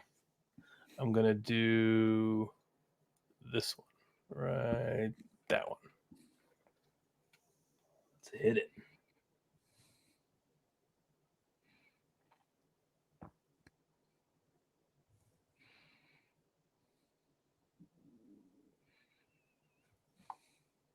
So I am a self-proclaimed animal lover. Okay. I really, really, any kind of like animal abuse or seeing any animals get hurt, affects me like really, really greatly. And And watch out for those like animal shelter commercials. Yes, the Sarah McLachlan ones. Yeah. I cannot take those. I can't watch those things. But weirdly, I don't know what is happening to me. I don't know. I'm turning into a psychopath or something. Somehow on my YouTube algorithm, a video showed up of this. It's called a Pac-Man toad. A Pac-Man toad, okay. Pac-Man toad. And they call it a Pac-Man toad because it's very, very circular, round, and it has an enormous mouth. and it eats fucking anything. The video that I watched was a Pac-Man toad, and it's not, or I'm sorry, not a toad, a frog, Pac-Man frog, it ate like 10 other littler frogs. Whoa. It was the weirdest thing ever because the one Pac-Man frog was not that much bigger than one of the little frogs, and it ate like 10 of them. How'd they fit in there? I have no idea. There's some sort of black hole or wormhole inside the mouth of the Pac-Man frog or something, or it's got like a trash compactor in its stomach. I've heard that. I was reading some of the comments because anyway, I watched this video and it's terrifying because it's a tank with this Pac-Man frog and it just sits there, and then there's all these other frogs in there hopping around, and then all of a sudden it just grabs one and spends about 40 seconds eating it, and then it sits there, and then it just eats another one, and that's like 10 minutes of that. I just watched the whole damn thing, and again, on my whole thing, I was just like, what on earth is? How does this happen physically? How is this physically possible that this frog can fit 10 of these other littler frogs inside of its stomach? And to be those frogs, like, how long do they survive in the stomach? Oh, God, like, I can't. I don't know. I just can't. Thinking about it drives me crazy. Yeah, I don't want to know about this. This is not something you needed to tell me. I'm sorry, man. But and then of course now my YouTube algorithm is all messed up, and I have nothing but YouTube thinks that I just want to watch animals eating other animals, and so now I don't know what I don't know. Yeah, so I'm like screwed now. The ultimate mistake, destroying your YouTube algorithm. Yep. All right, I didn't watch mini painting videos for a while, and now they're like gone. I'll never see them again. Like, where did they go? I must not be interested. It's weird what kind of one-off videos just show up in your feed. Something you would never have expected to see, and it's just like that frog one. I never watched any kind of animal eating an animal, and then that frog thing showed up, and I was like, what is this? You must have said something about, man, I would love to see a frog eat another frog. And in real life, and the computer heard you. Natalie says, I'm going to give you nightmares.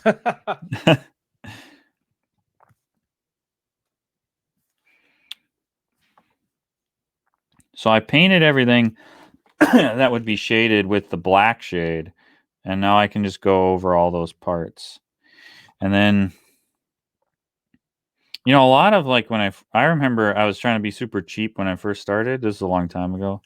Yeah. And instead of like buying a shade, it cost like $3. I like made one from black paint and water a medium I bought at Michael's and water. Like I found some recipe, and that stuff was just the worst. And I didn't know how bad it was until I actually bought some real stuff, and I was like, oh, look at this. I will never do that again. Yeah. But I was always trying to take shortcuts. And so, sure. I would like base coat it, and then I would just shade the whole thing with some sort of wash, and I'll be like, oh, looks good. And it never looked good. It looked just dirty and bad. Gradually over time, I've been like, it's worth the few extra minutes of highlighting. It seems like in the beginning I was like, that's the hard work, like that's the hard part, but that's the rewarding part. I find is like super high contrast highlighting and stuff, where it sort of like brings it to life a little bit. Yeah, it almost gives it like another dimension. Yeah, it's like intergalactic planetary.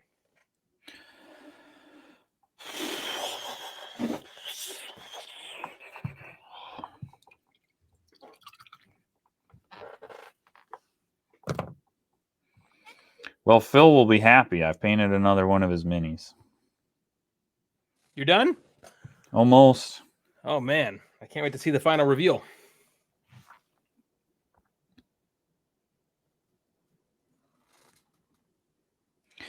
Yeah, I think for these shoulder things, he's like an admiral, right? A grand admiral. Grand admiral. He's like the big honcho. He was like right below Vader, I think, for a while. Oh no, I slipped. I painted his arm gold. Oops. Wasn't dry yet. Uh-oh. Which is good. You just take a brush and just essentially soak the paint back up. Oh, really? No problem. Oh, that's cool. Or if it was dry, you just go back over it with... See, but the problem is like, because I painted it with a contrast paint, I don't just necessarily have that color sitting around. Like, Right. it's like a thin. I guess I could just like try to paint some of it on there, but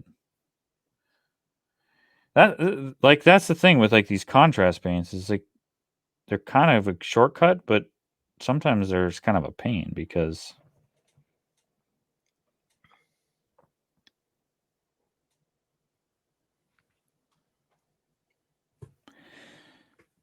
Hmm. there's like a weird dark spot on this front. Where'd that come from? I'll see if I can get rid of it. Surgeon at work. Oh, that looks horrible.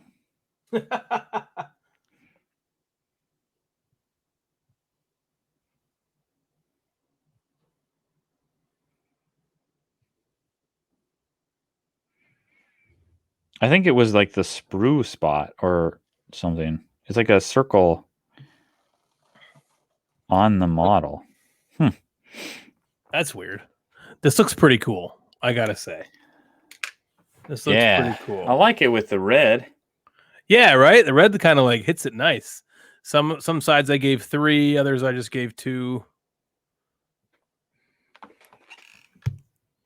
Are any of them dry enough to come back now with the orange? Do you think I need to do another coat first? Or That's should hard I to just tell on camera. Yeah, maybe I'm just gonna just fucking hit it. I think it's like they're a little tacky, so probably not quite, huh? Yeah, I would. Well, it's. I mean, Is blowing on it a thing? yeah, hair dryer, blowing on it. I'm just gonna give it some love. Janelle, those Dark Vader robots from Mandalorian were nuts. Yeah, they were.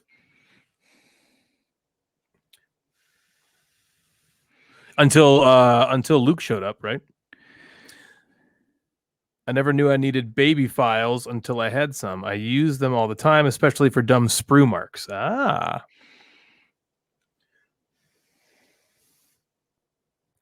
Good to know. Baby files. Yeah, it makes sense, right? Seems like that would make sense.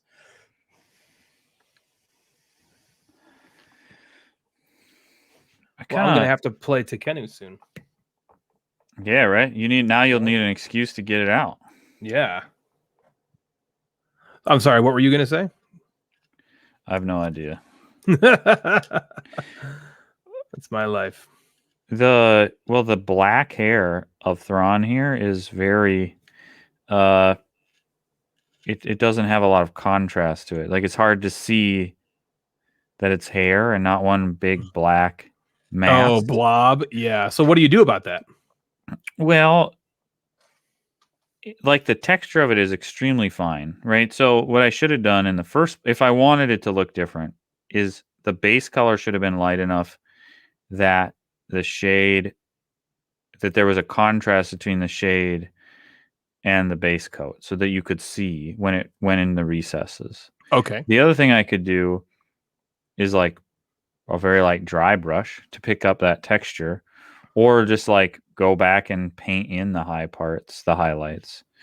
But when I look at the Thrawn in my example here, his hair is so dark. It's like hard to see. It's so dark. Yeah. So Jet black hair. That's for sure. right. I think I'm just going to leave it just like this.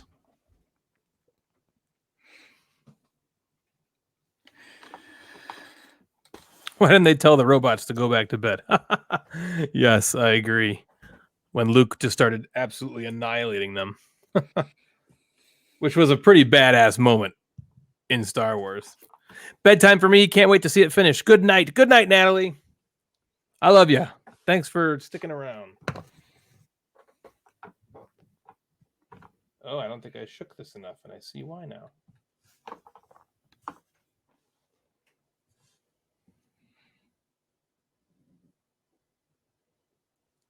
Maybe I can brush it with the brush.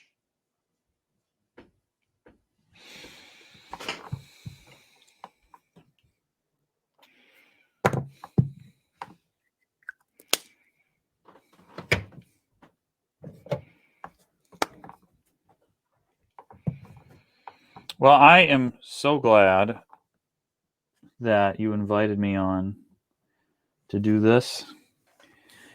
This is quite an enjoyable way to spend a Wednesday night. This is so great, dude. Yeah, I really appreciate you coming on and showing me how to do this, and maybe we can hopefully make it a semi-regular thing because there's a bunch. I have so many minis that I would love to paint. I got all the Cloud Spire miniatures, which are super cool. I just got Tainted Grail, which has a ton of miniatures, and what's the other one? Ether Fields that has a bunch of stuff too. So Let's do it. heck yeah. I'm in. All right, I'm gonna go hit the orange up and see how this works. So I think the idea was just to hit it kind of like in the center, Yeah, right. right? In the center, and leave a small enough space that you could fit another dab of yellow in the middle of the orange.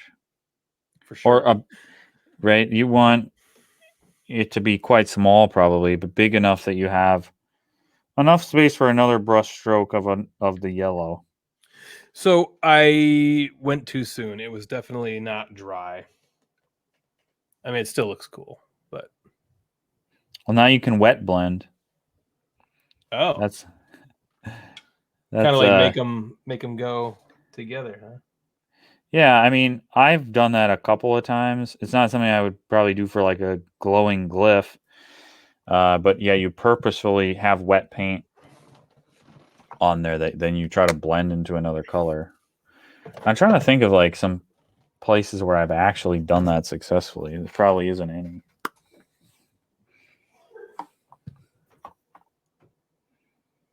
Huh. Yeah, it definitely does not look like it's glowing. That's for sure. I wonder if well, maybe it will once the rest goes on.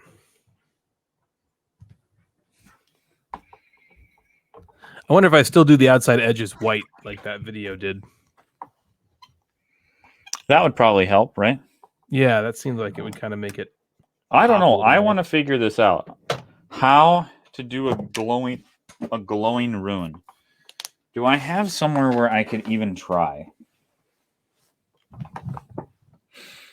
Yeah, I'm trying to like noodle it out. Yeah, you're right, Janelle. It'll pop either way. Even if I did nothing else, the red just looks really good. Even if I didn't hit it at all, like that it looks sweet, and it's gonna look cool on the table, I think. Even if I don't hit it again. But that does look better with the orange in the middle. It does look better, doesn't it? Yeah. I think it looks cooler. And then a yellow in the orange, it's going to look even better than that. Yeah. So okay. So a yellow then. Let me get a yellow.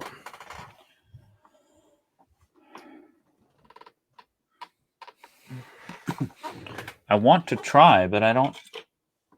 It's like a mustard. You're looking for a glyph or a rune? Yeah, I'm looking for something that isn't microscopic.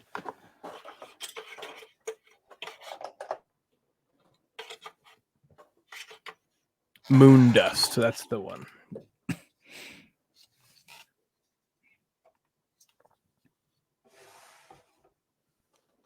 Oh.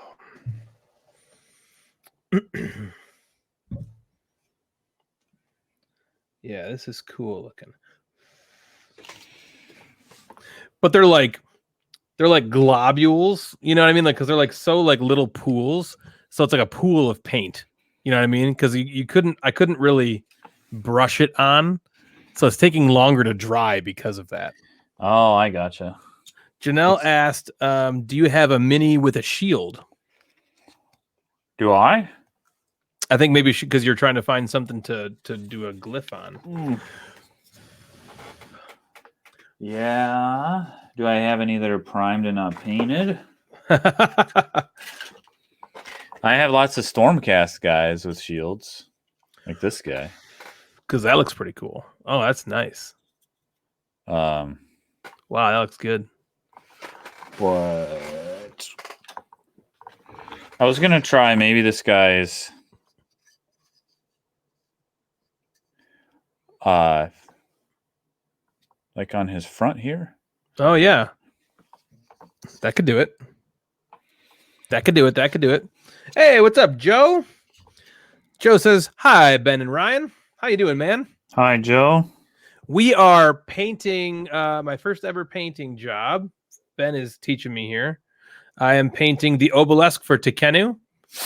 It started, Joe, as this gold color here, and I have turned it into this stone-like obelisk, and I'm in the process of creating some sort of glowing runes throughout it. A few of them are going to glow. I mean, this is my first ever time, so I don't know how to make it glow, but we're going to try it. It's such a unique first mini. I agree. I agree. Well, I wanted something that was going to be big enough that I could, handle it pretty easily. Something like Ben is doing, where he's doing Grand Admiral Thrawn. It's very little, and there's lots of little unique areas in there. I just wanted something, just big that I could just hit that way. So as soon as these glyphs dry, it looks like Ben's trying to do a highlighted glowing rune himself. Yeah, if I'm supposed trying. to, if I'm making you do a glowing rune, I should try to do one too. It's only fair.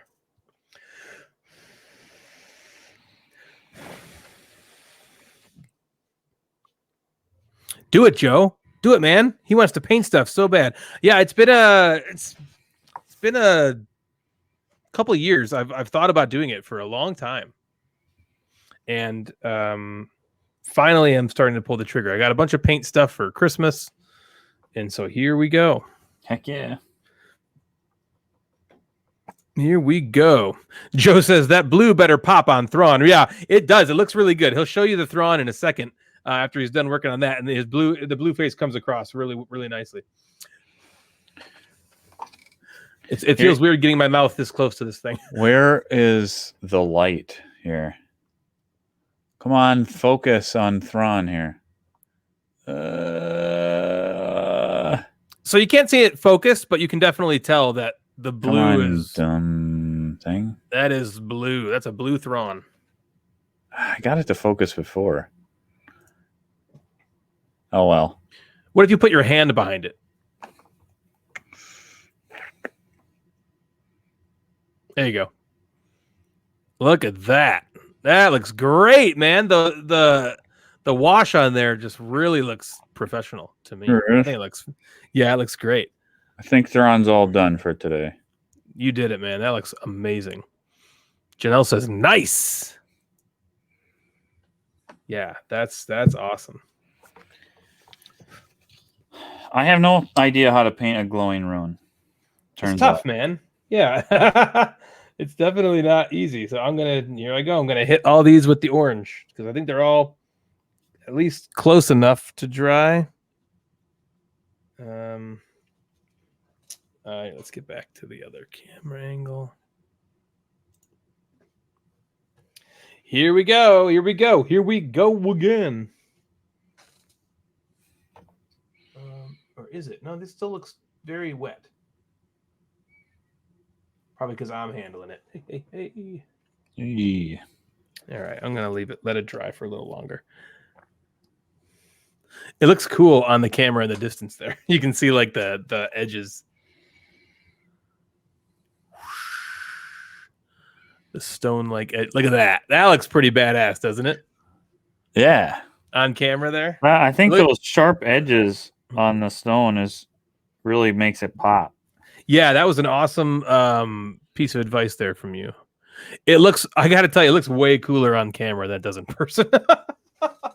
I mean, you can definitely see it pop here, but the colors are darker on the camera. So,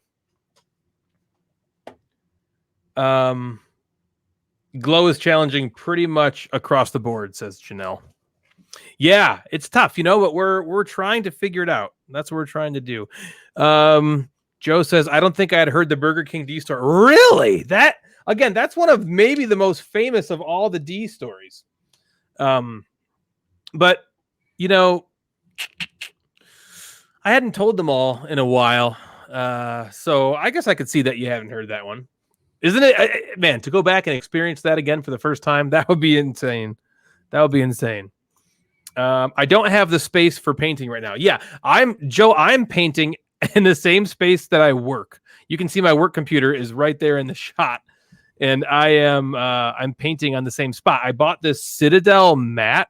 So Joe, it's like it's not neoprene, it's like rubber, and it's got this lip around the outside edge, and so it's basically made to, if you spill paint, you just spill paint on that and not your surface of anything else. And so I got a bunch of army paints. Is that what they are? I think they're army paints. Yes, the army painter. I got a set. It came with like 50 for Christmas, and then a bunch of brushes. And I went and splurged like a crazy nut house person and got a bunch of other stuff that I did not need. Definitely did not need, like this Citadel brush holder. It's cool. I don't need it. I could have used a solo cup, but it's cool. I'll tell you that. This isn't working. I'm still trying. Let's see what you got so far. All right, hold on. Are you doing it the original way you thought? The paint start with white? Well, maybe. I tried to like make a thin white, almost like an anti-wash that runs down in the recesses. That seems like a And cool now idea. I'm trying to, like, with the world's tiniest brush, like almost dry brush on the color. But it doesn't look like it's glowing really. I wonder. Well, yeah. All in Ryan taking the place of All in Joe. Oh, On focus. That's focusing on my hand. you can do it. It worked with Thrawn. Oh, close. There you go. Got it. Dude, that looks great. That looks fantastic. So I wonder if I put the gold around it, if it'll make more sense here. That white is a big part of the key. So I'm hoping that once I put a little white on the outside borders, that it'll help this one. That was That was awesome. Also, let's put a little gold on here and see. Janelle has faith in us. She says she thinks we can figure it out. Well, not me, maybe Ben. And it looks like Ben has figured it out. And and Janelle says that's cool. She says that's super cool. Dude, it looks so good. Well, it's kind of a bummer because I have done this a completely different way, but that's I think your way works too. Like the guy showed that it can be done that way. I think you just got to wait for the paint to dry. Yeah, I'm very, very impatient here. Because I think what you want is like...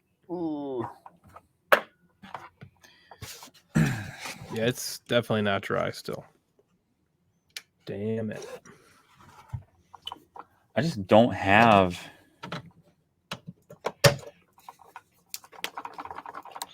Let's make the M on my wet palette here glow. Oh, you can do it on the web? Oh, cool. That's a good idea. This will be a test here. So if it's glowing red... Ben, Joe says, I'm going to drive to Midland to drop off my minis for you to paint. Maybe if I didn't have a wall of my own minis, I need to paint. I told him that before too, and he was like, sure, just, if you can wait a year or two to get him back. Here he goes.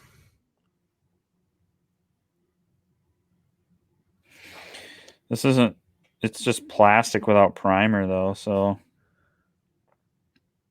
Yeah, but you're doing it. What color you got working there? Is that red? Yeah, I was going to try to do the same thing you're doing.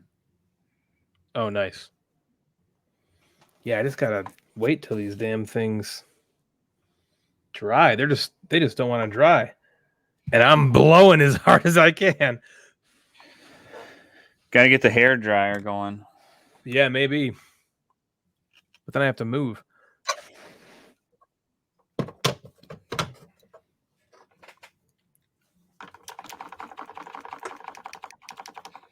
I haven't painted in a while. All my paints are like dried out. Oh, they didn't dry. They're just separated and unused. When you put a mixing ball in there, does it stay in there forever until the paint's gone? I just bought them, so we will see. Gotcha. But yeah, I think so. Gotcha. Come on, baby. Dry, dry, dry. Baby, dry, dry, dry.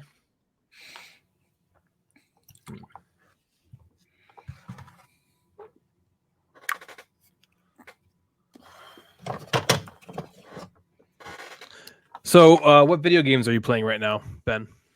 You mentioned one earlier, and I can't remember what you said it was. I've been playing Slay the Spire, which is Slay the Spire. That's right. like a deck building game.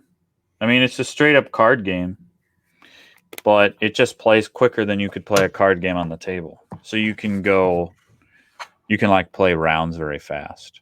I gotcha. I think I saw they're going to make a Slay the Spire board game. I didn't let this dry enough. This isn't working. I'm having your problem. Yep. The wet blend. Yeah, that's exactly what's happening. Oh man, I am waiting for Silk Song. I cannot wait for that to come out. I don't know when the hell it's going to be. So Silk Song is the follow-up to Hollow Knight. I think it's called Silk Song. Is it Silk Song?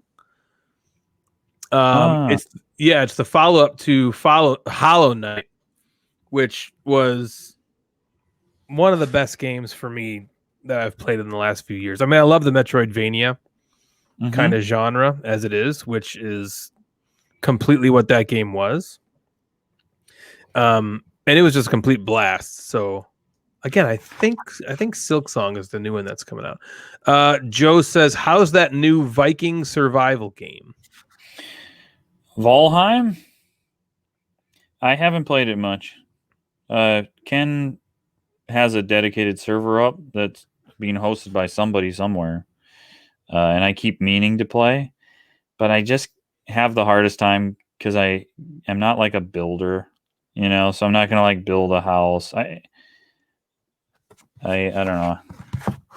So I haven't like played it, but I want to. I heard it's very emergent, right? Where like the way the systems interact and stuff, it can kind of like just build stories and fun gameplay out of its systems.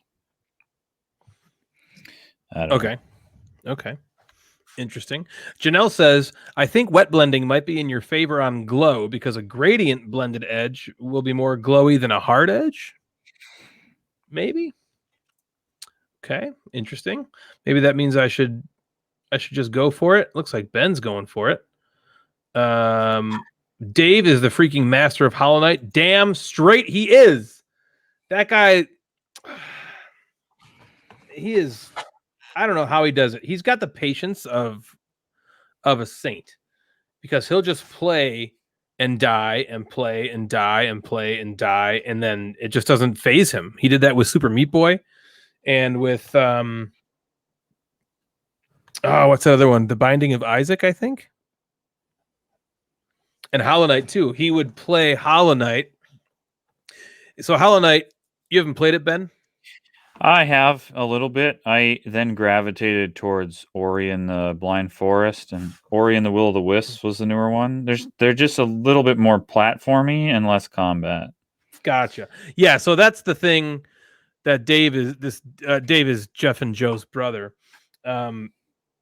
It's like a boss battle type game. Mm-hmm.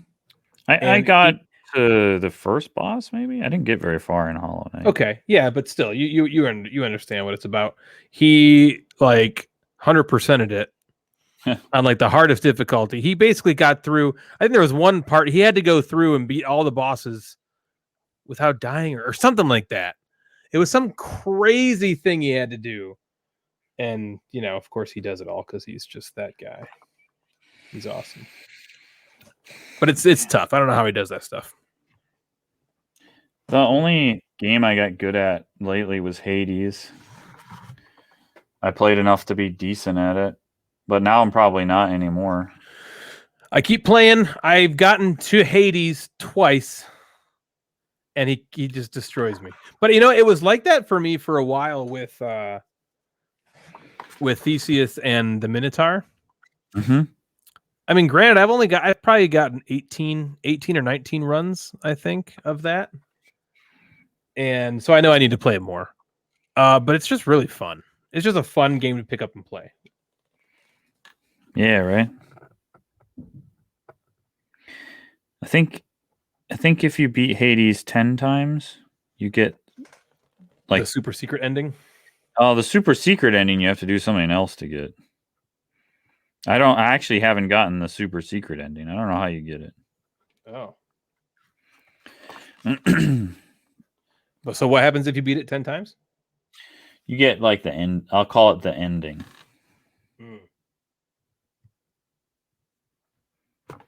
Well, wait a minute. So what happens when you beat it once? I'm not going to tell you. But it's not the ending? Nope. Well, that sucks. It's not the ending at all. So he doesn't just escape and go live on Olympus and happily ever after? Nope. I'm not going to tell you what happens. But no. Yeah, I don't know. I don't know. Now this was on my palette thing, but this isn't glowing either. Right? So Yeah, that one looks more just like different colors right. in there. Yeah, I'm not looking like I'm glowing. I'm hoping the white around the edges will help. The way you did it on your other miniature looked way better. I don't know. I don't know what to say. It's something I would have to play around with, I think. Practice and In any event, it looks cool. It does kind of look like it's glowing a little bit, doesn't it there? yeah. Yeah, I think Actually? so. Yeah, from there it kind of does. I think the secret is finding the right gradient for red, orange, yellow so that it looks correct. Where's that gold? Here it is. Yeah, agreed. Without getting hit, that's what it was. No hit. Oh, he'd go through all the bosses without getting hit even. For fuck's That's sake. crazy. That game is so hard to survive. And so that kind of task is not fun for me.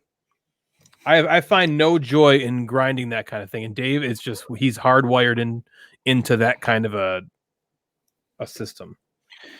Yeah, I definitely find I just play more for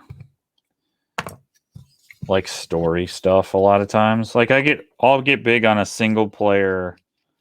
I think that's maybe why I liked Hades. But I kind of play like one game at a time lately, it seems like. Well, but our Friday night lights, our Friday night game has been, I never thought it would happen, Call of Duty Warzone. Never in a million years did I think I would play with Call Emily. of Duty. No, with Ken and his brother Rob and our other friend Matt.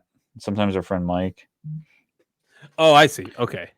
Yeah, I never in a million years would have thought that I would play Call of Duty, but I like it.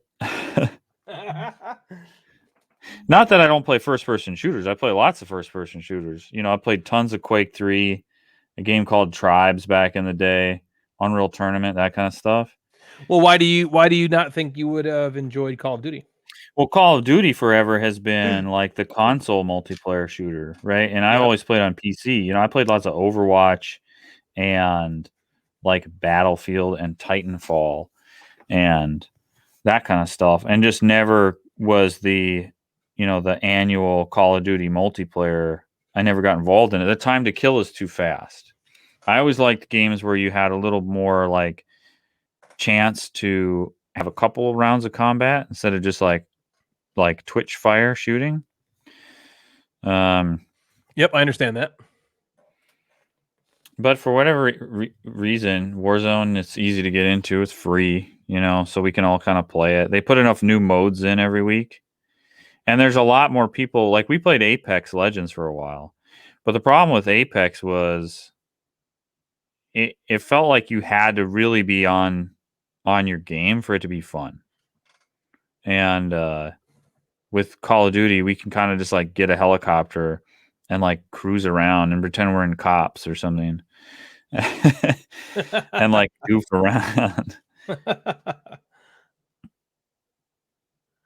So I wouldn't say it's glowing yet, but it does look cool. It sort of looks like it's glowing, wouldn't you say? Yeah. I don't know. I've never mastered this glowing, how to get stuff to glow. Yeah. I mean, there's still. I'd say I got more to go. You know, I still want to do the. I wonder if I should do the outline in white. I could try that right now because I don't have to wait for anything to dry. Give it a shot. Yeah, why not? Let me ask you this: how well can you hear me right now? Just fine. Really? Okay, because I'm pretty far away from the microphone. I mean, you don't have the good close mic, deep bass sound, but I can hear what you're saying just fine. Like this one. Yeah. Like now. Yeah. Okay. I've been dabbling in compression. So I don't know how familiar you are with any audio techniques. Not at all. But compression, which I'm sure you probably know the principle of it, is basically a filter you throw onto your audio file, and it essentially brings your lows. It basically brings your highs and your lows to more mid. So if you shout, you won't clip, right? And so you won't, you won't sound distorted, right? That's what the compressor is supposed to do. And likewise, if you're talking really low, so if you have two people, like, so for instance, Natalie and me are at the opposite ends of the spectrum in terms of volume. When we record the podcast, I am very loud. Jeff's loud too. And Natalie is extremely quiet, extremely. And if we didn't put compression into our audio, it would sound awful. It would sound so bad. So I have there's this program called Levelator that we put every single episode that we do, we put the audio into. This is a program I learned from Gabi from the Board Game Snobs. And it just brings the lows up and it brings the highs down and just makes everything sound even. So Natalie is recording really quietly, so I don't have to turn her gain up and make her sound distorted. This Levelator compression file just fixes it all. And it's free. I don't even know how it does it. But anyway, so OBS and this isn't OBS. So actually I don't think I have that on in this one. But OBS has compression software inside of the program. And so I've been dabbling with that to try to do it on the fly. So on the fly, it fixes, like, if I start yelling all of a sudden, like I'm playing Hades and I'm just like, I get killed and I just get really mad. It shouldn't blow your speakers. As that's the idea anyway. Do you do the Levelator first? Yes, when do you do last. So you record the whole thing, and then so I put a lot of music in our show. Like music files and stuff. So, but right after we record the audio, like Jeff usually takes off and Natalie will go upstairs and do something, and I go down and edit. And so before I make any edits at all, I take the entire file that we just recorded, our voices, save it down and put it into Levelator instantly. And then after Levelator does its thing, it just like renders it essentially. After that happens for about 10 minutes, you put it back into your editing software and then you edit. That's the file you edit. Okay, so it's the first thing you do. Very first thing you do, yeah. Well, yeah. So it's the last thing you do after you don't do it before you record. You don't like put it. You don't like set it before you record. It's the first thing you do in post production. I'll say. Yeah, that. I that's what I was asking. It's not like yeah. Sorry. Yeah. Yep. You don't. Ugh, what is happening with my paint? This one's looking rough. Oh my gosh, it's late. Holy cow! It's 11:15. Well, I'm here. I mean, Ben, if you need to hop off, you let me know. That is totally fine. I'm gonna take this to the house here. All right. Well, I think we have a good first round here. I don't think I taught much, but hell yeah, you did. No, you did. Everything I learned from you. Don't tell people that.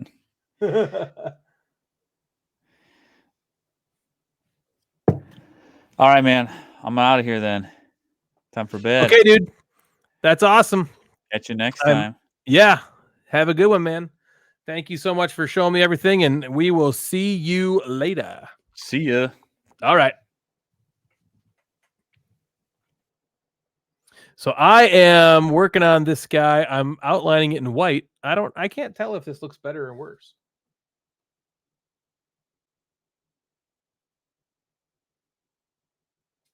This is what it showed. It showed this like white outline. Get off the brush. There's like a fiber like attached to the brush. And I just want to get it off there. Get it out. Okay, got it. And it looked really sweet. It kind of like popped it out, but I don't know if that's going to actually do it. All right, Joe, have a good night, man. Thanks for hanging out.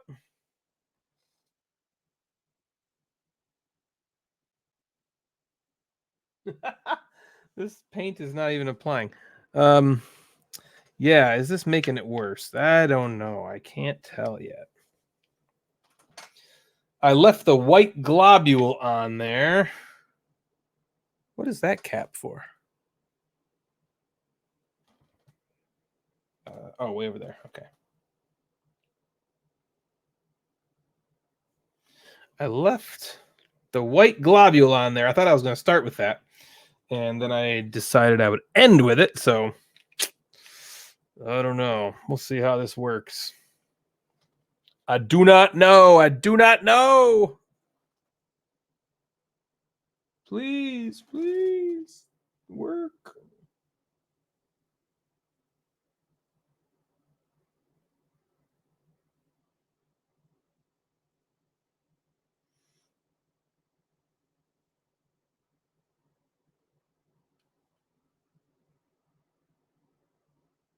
I don't know. Does that look worse?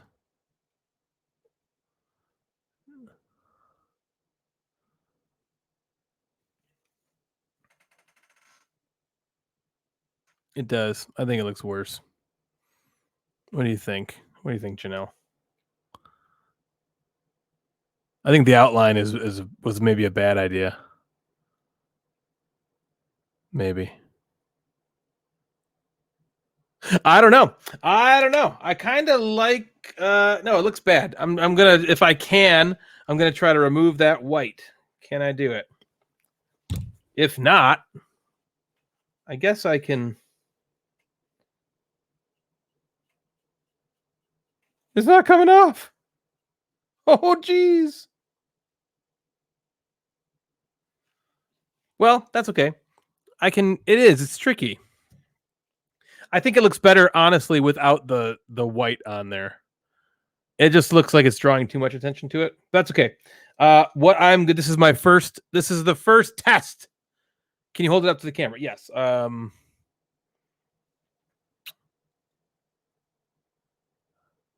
Can you see that, Jason? I don't know if you can see that. It did. It seemed like it was going to really bring it out, but it looks terrible. So I'm going to get rid of it, which again is okay. I have the gray paint. You know, I'm just going to paint over it. So let's just paint over it with our uniform gray. I gotta tell you, I'm having a good time. I don't know what this is looking like, you know, but this is fun. Oops, that's too much. Oh my goodness gracious. What did I use? I used this guy. This is the dry brush, but I don't need a dry brush. I need whatever. I'm just gonna do it. Just gonna do it. Am I screwing it up? Who knows? But it's only that one at least. It did make so much sense. It seemed like that video the guy showed on that video was like beautiful. Let's see. Jason says, one thought though, I'm not sure if it would help you. You could try brushing with white over the rune. It might help the rune blend in with the dry brush feel of the rest of the stone. So when you say that, Jason, do you mean like dry brush white on the whole thing? I was thinking I'd put white or yellow in the very, very center to make it look you did say try dry brushing. Try dry brushing with white over the rune. Oh, do you mean like on the outside? Oh, that's an idea. That's an idea. Well, first I have to dry brush the gray to cover up what I just did, and then maybe when that dries, I'll dry brush the white. Or maybe what I'm doing right now will help it. Maybe. Let's see. Can I screw this up any worse? Probably. Probably. It's already wet still, so maybe I shouldn't do this yet. Fuck it.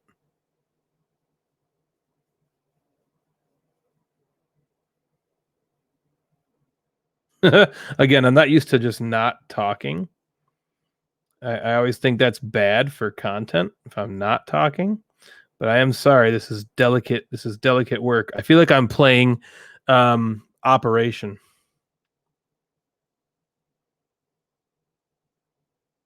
You know, your like tongue comes out. You're like, when you're trying to like get that in there.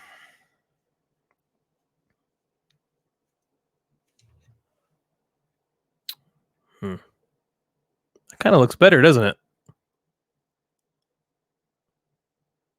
Kind of looks better, I think.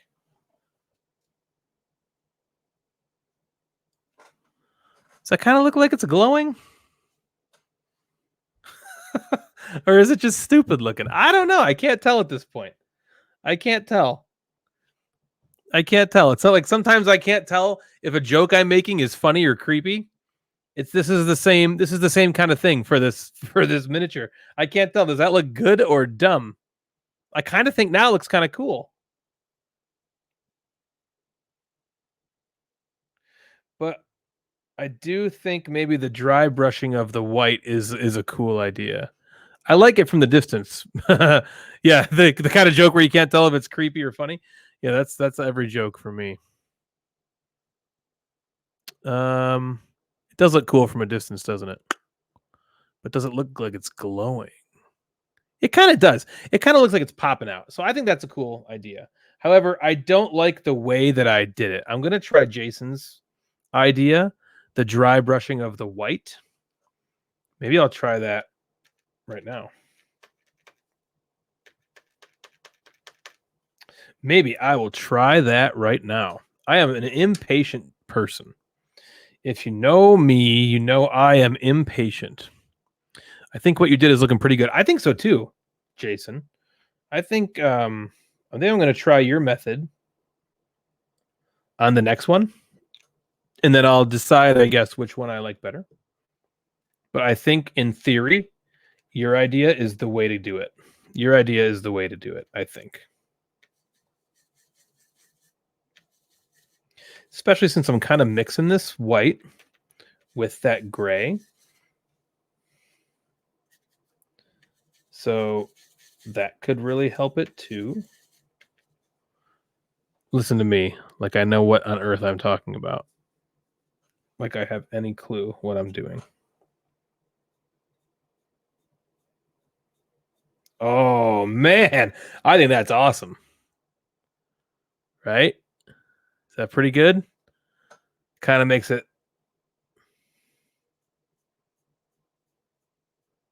Yeah. Yeah. Jason, you nailed it, my friend. Whoops, that's too much. Too much paint. Too much paint. But you nailed it, I think. I think that looks really cool. I'll show the camera in just a sec. But I think what you came up with is the way to do it. Because it's like you said, like dry brush. Like look at that. This one. That looks pretty good, doesn't it? It looks more natural. I think I screwed up on this one down here. Too much white. I'll have to go back and dry brush it.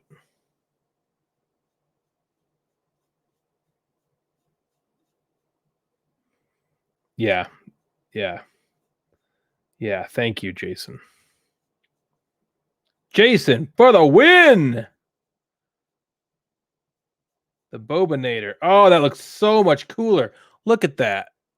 I mean, right? Doesn't that look so much better? Yeah, Jason, you nailed it, my friend. I am very, very, very happy with this and with you as a human being. In fact, I think you and Janelle should get together. I think you guys would be a good match. What do you think? Yeah, two of you. Ha! Look at how kick-ass that looks. Yeah, Jason and Janelle, you guys would make a good team. You guys should get together. Write it down. That's the way.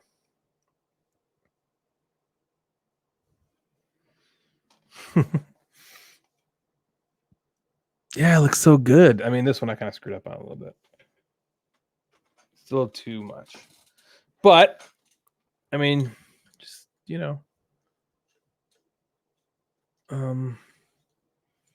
just try again. I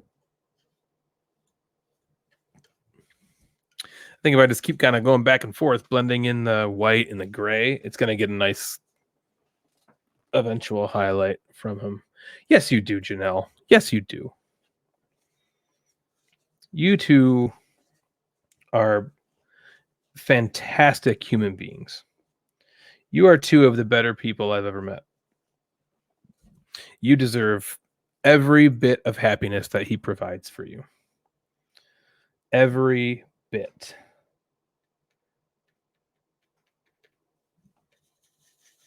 And vice versa.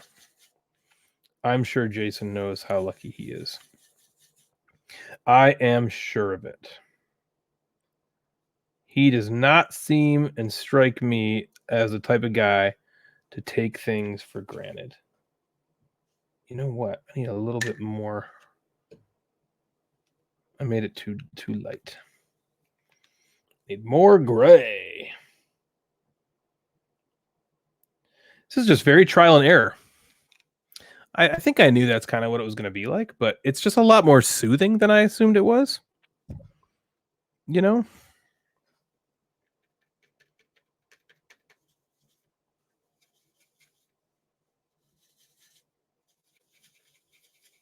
I don't know if it's translating well to video.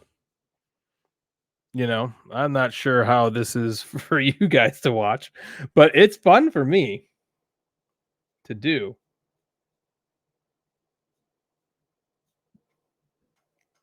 It's certainly really fun. Oh yeah, this one I messed up big on.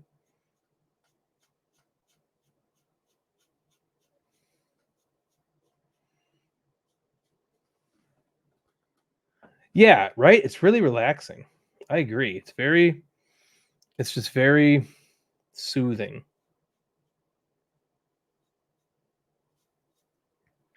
Oh man, that dry brush with the white was the way to do it. Because it looks like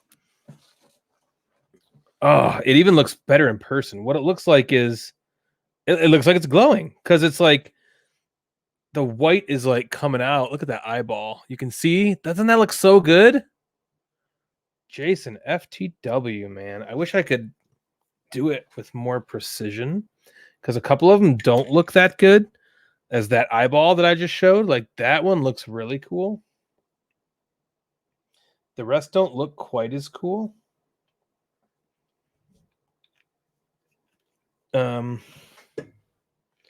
I just want it to blend in,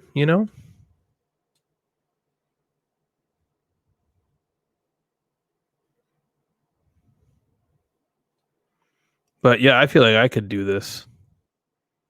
I could just do this all freaking night. I could just do this all night long. I mean, for you guys, it's what, 9:30?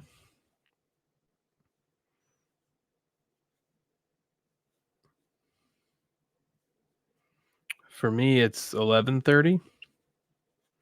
But it is this is very, very fun. Yeah. So I'm not sure what your plan is, Janelle, but if you are going to stick around with me, I am very happy to have you.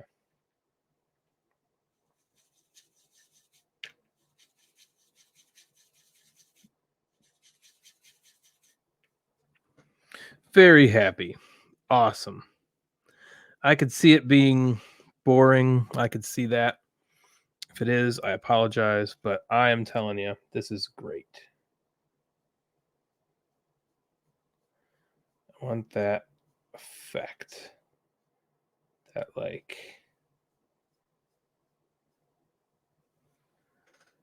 effect, you know. There we go. That's working. Yeah. Yeah, I'm telling you, that's just really sweet.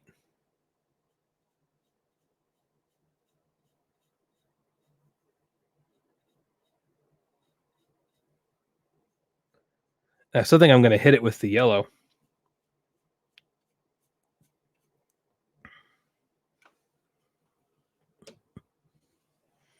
Yeah, it totally looks like it's glowing. All right. I think the yellow is gonna be my last color on it. And then we might be done. Yeah, I'm happy to hang out too. I'm sorry you don't sleep. Sleep sucks. The nighttime is the worst time of the day. I feel the exact same way you do. Exactly the same. But I gotta tell you, Janelle, reading what you wrote on the poster that Sam and Jeff organized, I mean, tears, you know. There's two people watching right now.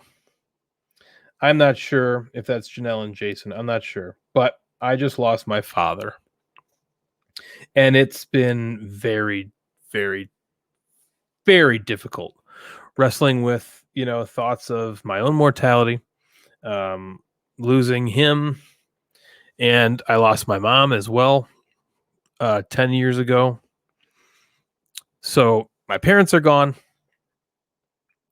and it's just really hard, you know. And it's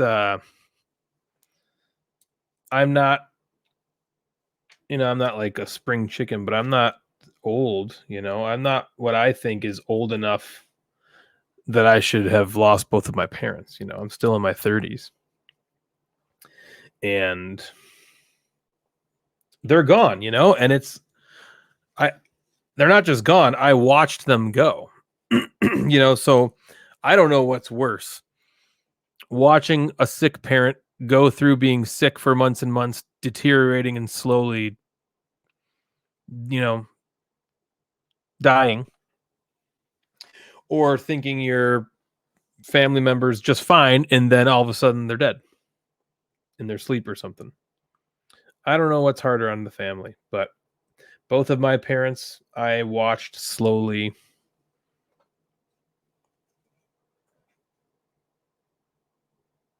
you know, deteriorate health wise.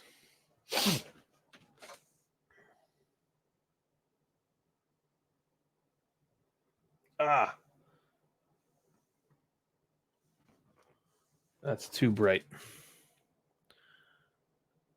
That's too bright.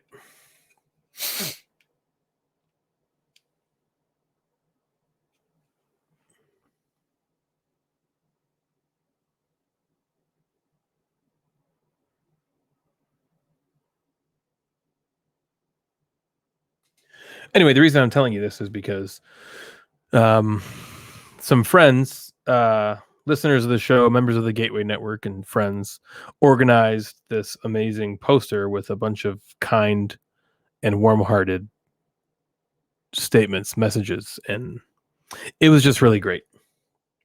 It was just really great. And Janelle was one of them, one of the most kind on there, and just really helped me. And so I appreciate it. So thank you very much.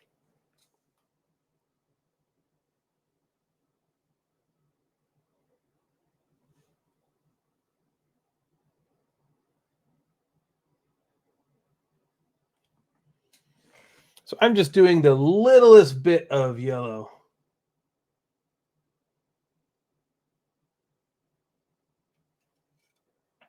Like I made too much in that one spot. I'm gonna have to somehow fix that.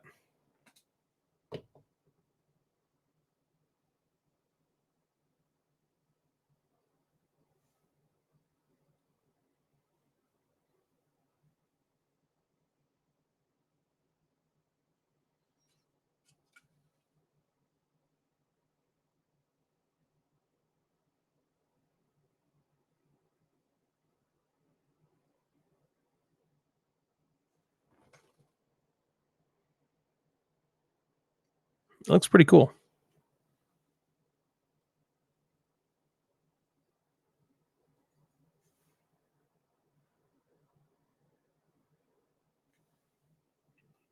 Again, I'm sorry I'm not talking right this very moment. I am really trying to concentrate because I keep fucking up. Yeah, this one's screwed up. Damn it.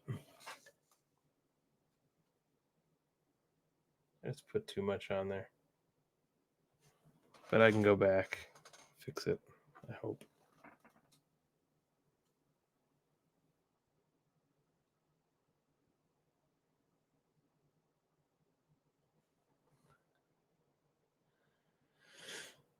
Yeah, see, I kind of screwed that up. But it does look like they're glowing, which is sweet. I mean, more so than it did before. I think I have too much white in some spots.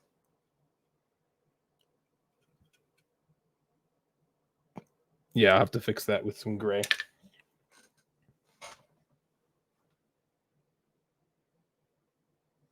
Yeah, I agree, Janelle. You're right. I don't think there's really better or worse because they both have their terrible things. You know, on the one hand, you get to say, like, for me, I got to say goodbye to both of my parents, and that's a huge deal to a lot of people. And that's maybe the biggest thing that you don't get when your parent just suddenly dies. You don't, sometimes you get the whole, well, my last conversation with them was a fight, and now I'll never get to make amends. Like, that's terrible. But at the same time, you don't have to go through this pain and suffering of watching them, go from this person you knew to somebody you didn't know. Because that's kind of what it was like for me, watching both my parents slowly decay. Was at the end, they weren't really themselves. For the last month of my dad's life, he wasn't himself. There was glimmers, he was in there. But for the most part, he wasn't in his right mind. He was, it had probably progressed to his brain. And so he was just really detached. He was very detached, which was good and bad. It was good because I'm sure it made it less scary for him because he was detached. His reality wasn't always our reality. Sometimes it was. My sister thinks that he was in there the whole time and he knew what was going on, and I disagree. I think he was in there for sure. I mean, he's him, but I also feel like a lot of the time he just didn't really totally grasp what was going on. He didn't seem to anyway. And so, in some ways that could make it a little easier. But, taking care of my father in a way that, no child should really have to do, especially at that age. My dad was 68. Again, is that better? Is that worse? Like Janelle said, it's just different. It's just different. And it all sucks. It all sucks. But through that terrible time, a lot of good has come out. Um,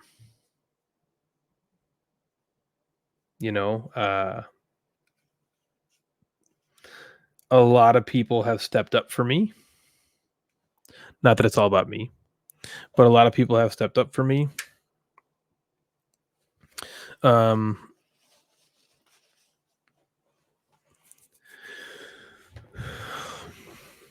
You know, I got to say goodbye to him. And, you know, it was just, it could have been worse. It could have been worse. I could have not been there for him, you know?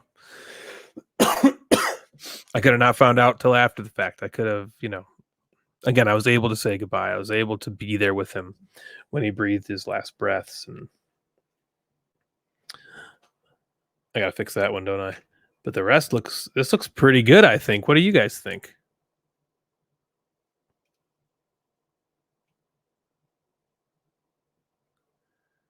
On the table, it might look like it's glowing.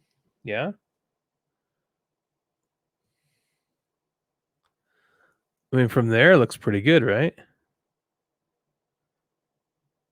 Thanks, Janelle.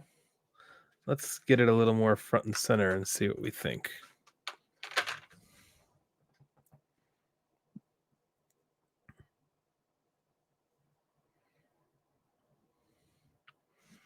Again, I mean, maybe glowing isn't the word, but it's definitely cool looking, I think, to have the a couple of the glyphs, you know.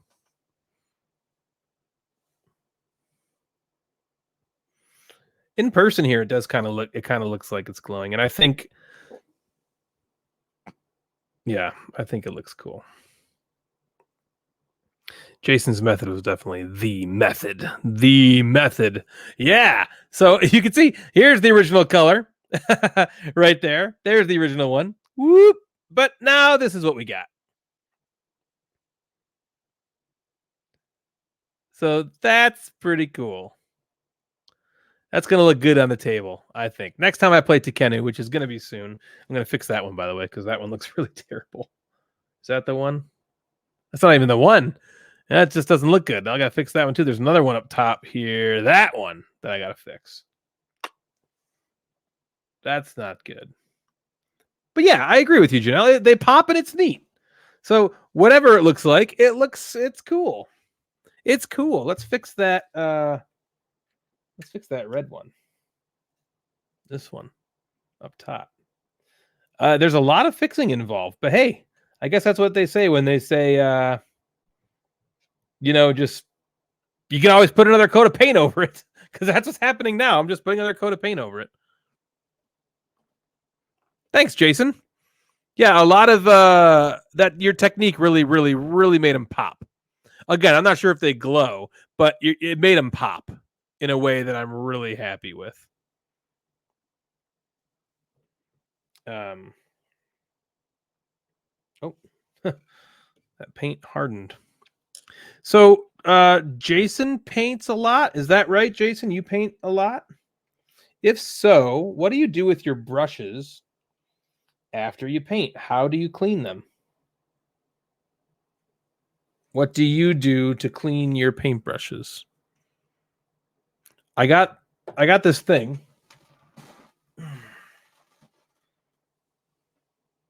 The Master's brush cleaner. I thought I would try that. I don't really know how to do it yet. But that's Amore. So that's what I'm going to do. But I wasn't sure what you kind of did. What do you use? Okay, let's get this paint on. Sorry, I'm going in the zone. I'll be back in just a moment. Please answer if you want.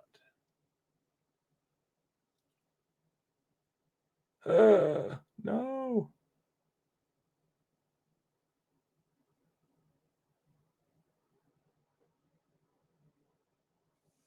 Darn, I hit the side. Oh, that's some good stuff. Oh, good. I'm glad to hear you say that.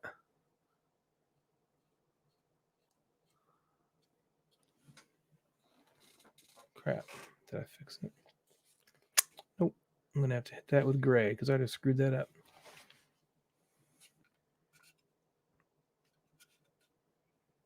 Alrighty. Let's try to fix this one a little bit.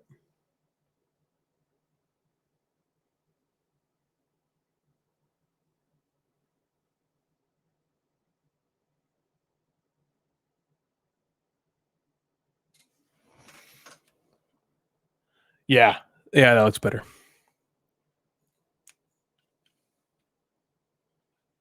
Sweet. Sweetness. So I did just screw this one up. That's okay. Nothing some paint can't fix. I have a surplus of paint to fix it.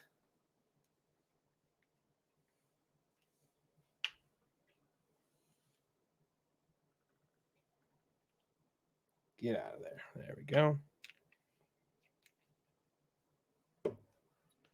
It's only Wednesday. Man. I was hoping I didn't have to work tomorrow. It just feels like a Friday.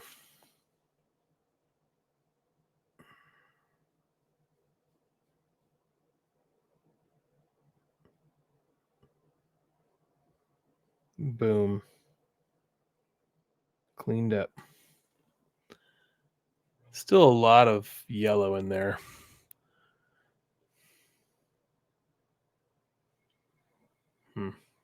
It's funny. It doesn't look like that much yellow from here, but that looks like a lot of yellow.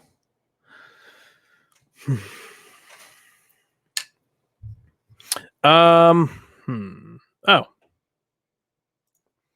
I don't know if Ben mentioned it, but you should keep your dry brushes separate from your other brushes. Dry brush is harsh on brushes. So you want to reuse the same ones and keep them as brushes. Yes, he did say that if I used whatever I used for a dry brush was going to essentially ruin the brush. So Natalie found these little kid brushes for me, and this is going to be my dedicated dry brush, I suppose. And since it's all my brushes are these black handled ones, it should be pretty simple for me, I think, to distinguish. So that's nice.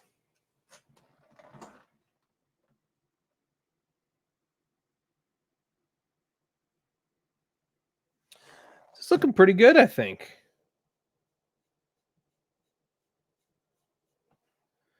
It's looking pretty good. Just gonna hit that a little bit.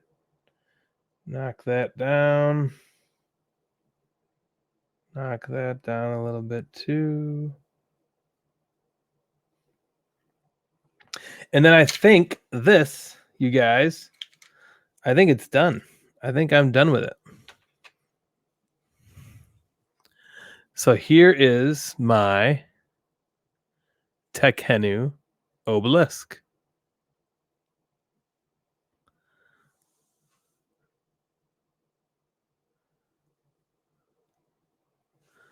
That's a pretty cool angle, huh?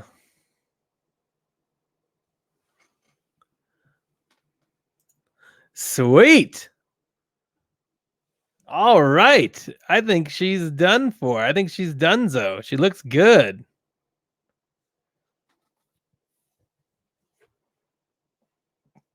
Oh, I see some rogue orange paint over here I got to take care of. But yeah, mostly I think I'm done. I think I'm happy with it. It's too fantastic. Thank you, Janelle. Thank you for my first ever paint job. I'm sure I'll go, look at this down the line once I've painted a bunch and be like, what on earth was this? Look at the crappy brush technique. But right now, I love it. Right now, it looks very good for me, for my limited skill set.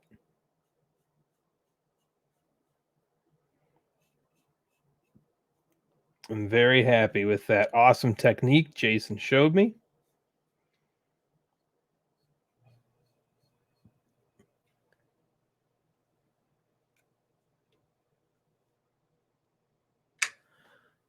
All right. Thank you so much, everybody, for hanging out with me while I did my first ever paint job. There she blows. The Tekenu Obelisk. All right. Thank you so much, everybody, for hanging out. Thank you, Janelle. Thank you, Jason. Big thanks to Ben from Date Night Dice for showing me the ropes. And I hope maybe we'll do some more of these paint streams. If this was fun, I'm not sure. I want to do some more with Ben for sure. If you guys liked them, let me know. And we'll talk to you next time. All right. Until then, I am Ryan from the Gamecasters, and we'll see you soon. All right. Cool. That's good. Thanks, Janelle. I will do it. Have a good night, everybody.